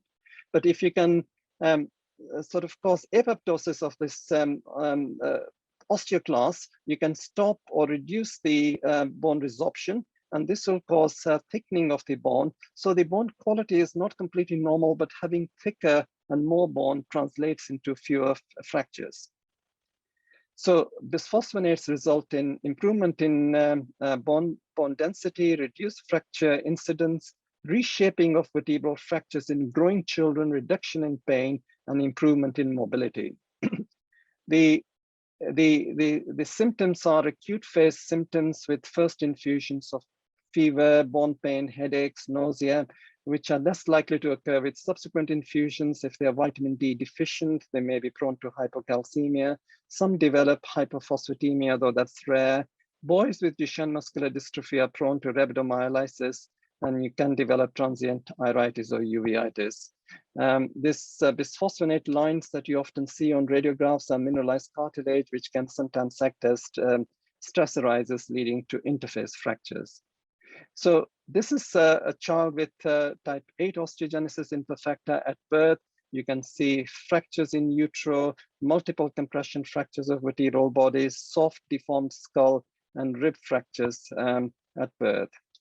She was around about the age of, I think, 5 months. She had a portic put in and was started on bisphosphonates. You can see that by the time she was 6-year-old, most of these compression fractures of vertebral bodies had remodeled, and her size-corrected bone density was normal. Her limb deformities were corrected by insertion of telescopic fascia duvel rods, and you can see, oops. This video was to show her walking in a frame, but obviously it doesn't work. I'm going to finish off by talking about secondary osteoporosis and talk about a boy who presented at the age of 14 years, or was referred to us by our gastroenterologist because he had persistent backache. He had Crohn's disease, which was diagnosed when he was 12 years old. He was treated with elemental nutrition and mesalazine, but continued to have flare-ups which required treatment with pulses of methylprednisolone and courses of oral prednisolone. And he presented with a 3-month history of persistent backache. The risk factors for development of osteoporosis in children with Crohn's disease are predominantly inflammation, which results in production of cytokines, which reduce bone formation and increase bone breakdown. And any chronic illness will delay puberty, which has a profound effect on bone geometry, particularly in boys. So you can see that the effect of delayed puberty on a bone is to cause them to elongate, and they don't get this periosteal apposition and become bigger. And consequently, the bending and the torsional strength to break the bones of a boy has had delayed puberty is really less than that of a child who's gone through puberty at normal time. Malabsorption, ill health leading to reduced physical activity and low muscle mass contribute to osteoporosis, and of course, the use of glucocorticoids, which have multiple adverse effects on bone. His oxology, height was on the 25th centile, weight under the 0.4th centile. He was prepubertal. His serum levels of calcium phosphate, alkaline phosphorus, and PTH were all normal. and 20-hydroxyvitamin D was less than 50 nanomoles per liter. We ideally like to keep levels up to 75 in children with chronic illnesses. And his size corrected lumbar spine bone mineral apparent density was low, as was his femoral neck bone mineral density Z-score. And when we did radiographs, it showed multiple compression fractures of his thoracic and lumbar vertebral bodies, as shown by red arrows here. So his management control consisted of controlling his underlying inflammation, by far the most important way of improving his bone health. And he was started on biologics, biologic treatment by our gastroenterology colleagues, attention to nutrition and correction of his vitamin D deficiency, induction of puberty, and because he had symptomatic compression fractures of vertebral bodies, he was started on IV bisphosphonates in form of zoledronic acid given every 6 monthly. And of course, he was reassessed and every 12 monthly. I'm going to finish off by telling you about emerging treatments of osteogenesis imperfecta and secondary osteoporosis. The first one is denosumab, which binds to RANG ligands and prevents osteoclastic bone resorption. This is already widely used by our adult colleagues, and there are trials of this in children with a variety of different primary and secondary osteoporosis.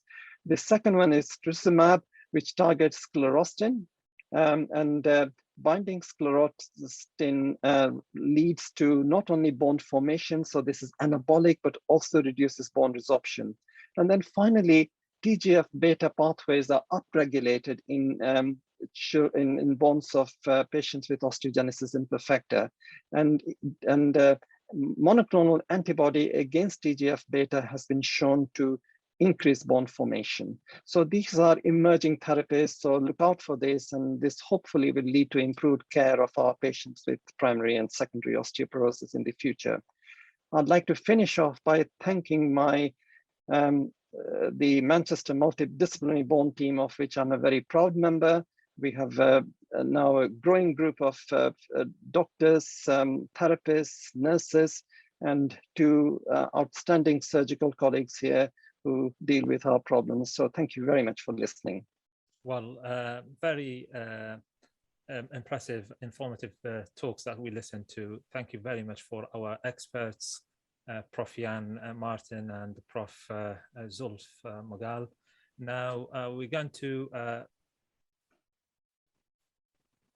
let our audience ask their questions, asking the experts, and great. Okay, so let's take the first question. The question is directed to Professor Jan Martin. What investigations are recommended in a child with hemihypertrophy? What hypertrophy is it?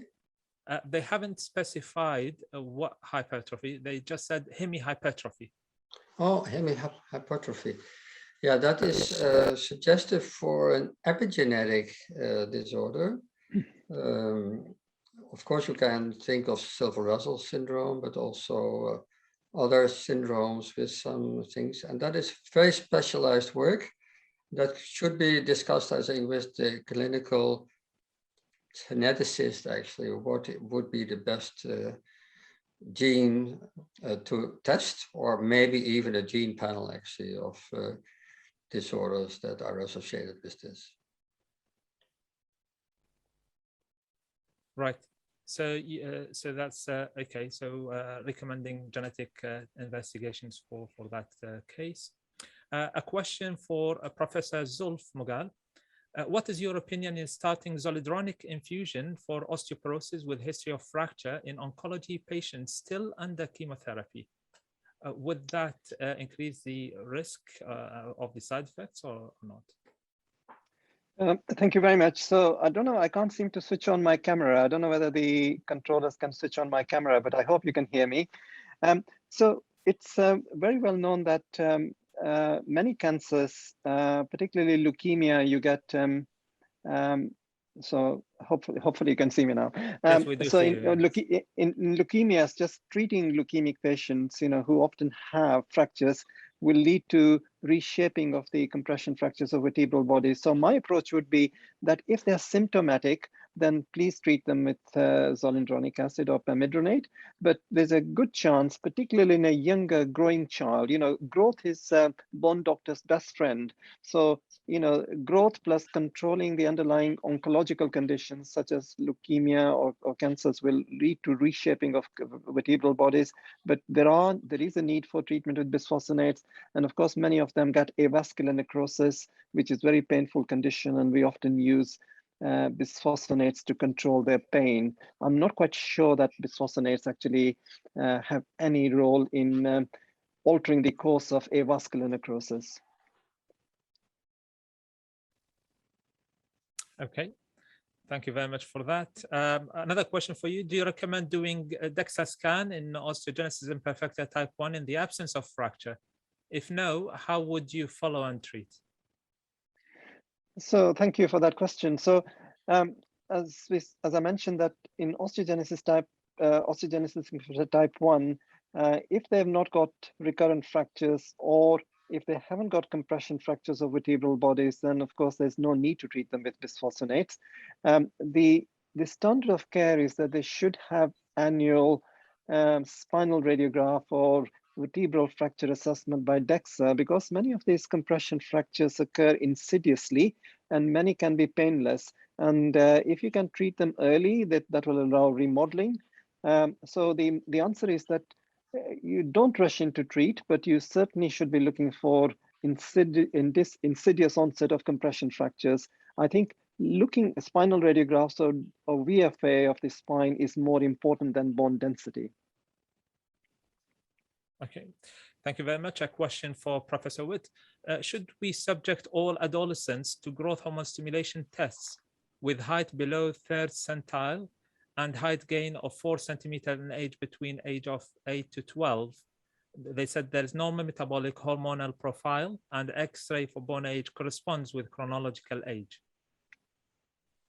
Yes, if I hear these conditions, it looks very unlikely that there is growth hormone deficiency. Of course, there are all these known symptoms and signs of GH deficiency, and the bone age delay is a very important one.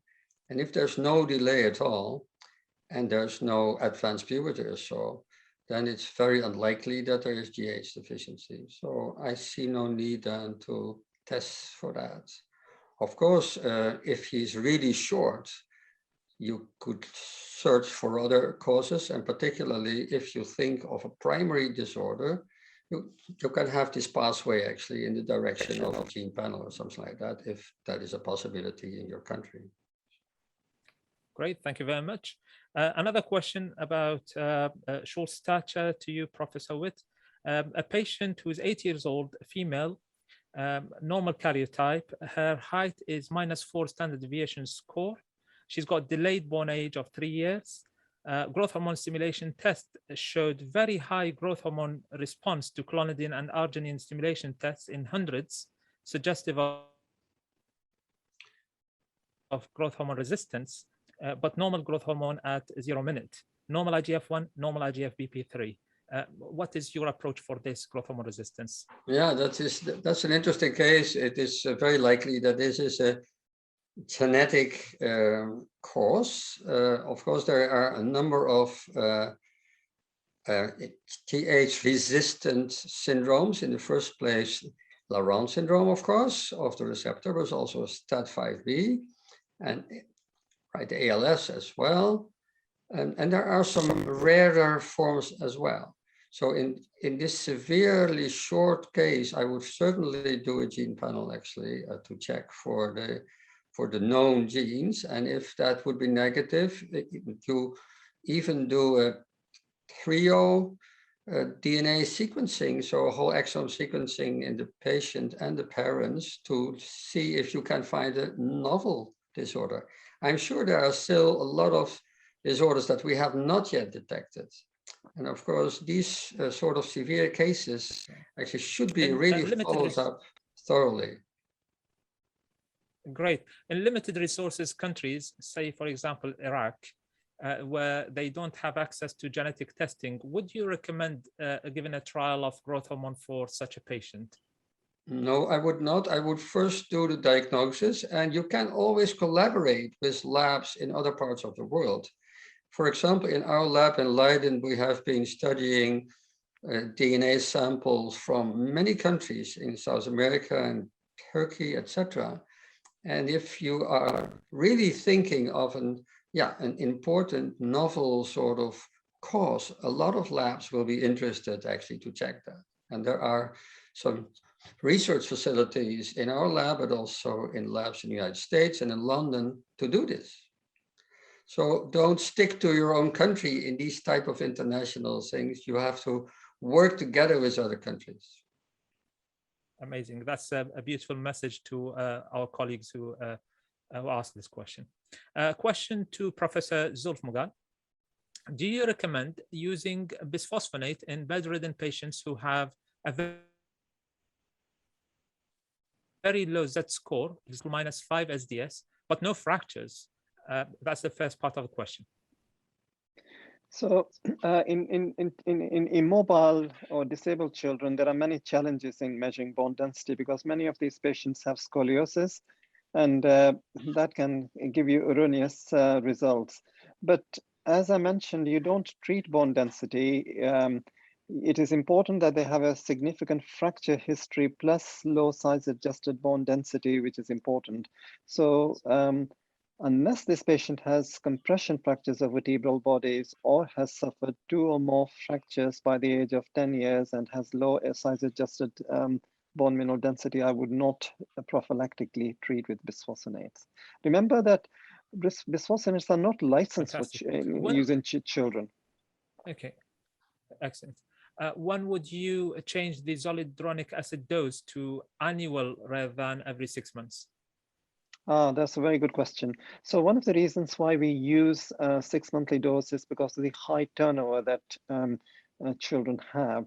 So if, for example, you're treating a patient with osteogenesis imperfecta, their fractures are getting better, their spine has reshaped and their bone density is normal, and they're approaching adulthood. So from the age of 15, 16, then you can sort of switch them to the adult regimen, which, as you say, is annually, or sometimes we just give half the dose, so the normal dose is 0.05 milligrams per kilogram. We may give 0.025 milligrams per kilogram every 6 monthly, or as you say, go on to an annual regimen, Fantastic. Another question while we're talking about the DEXA scan, do you go by the vertebral score of the standard deviation score of the bone health index, or do you go by the total global score? Sorry, I missed part of that question. Could you repeat that, please? Do you go by the vertebral score for the bone health index Z score, or do you go by the global score of the skeletal survey? So I think probably the question refers to estimating the bone health index from the hand radiograph. Is that right?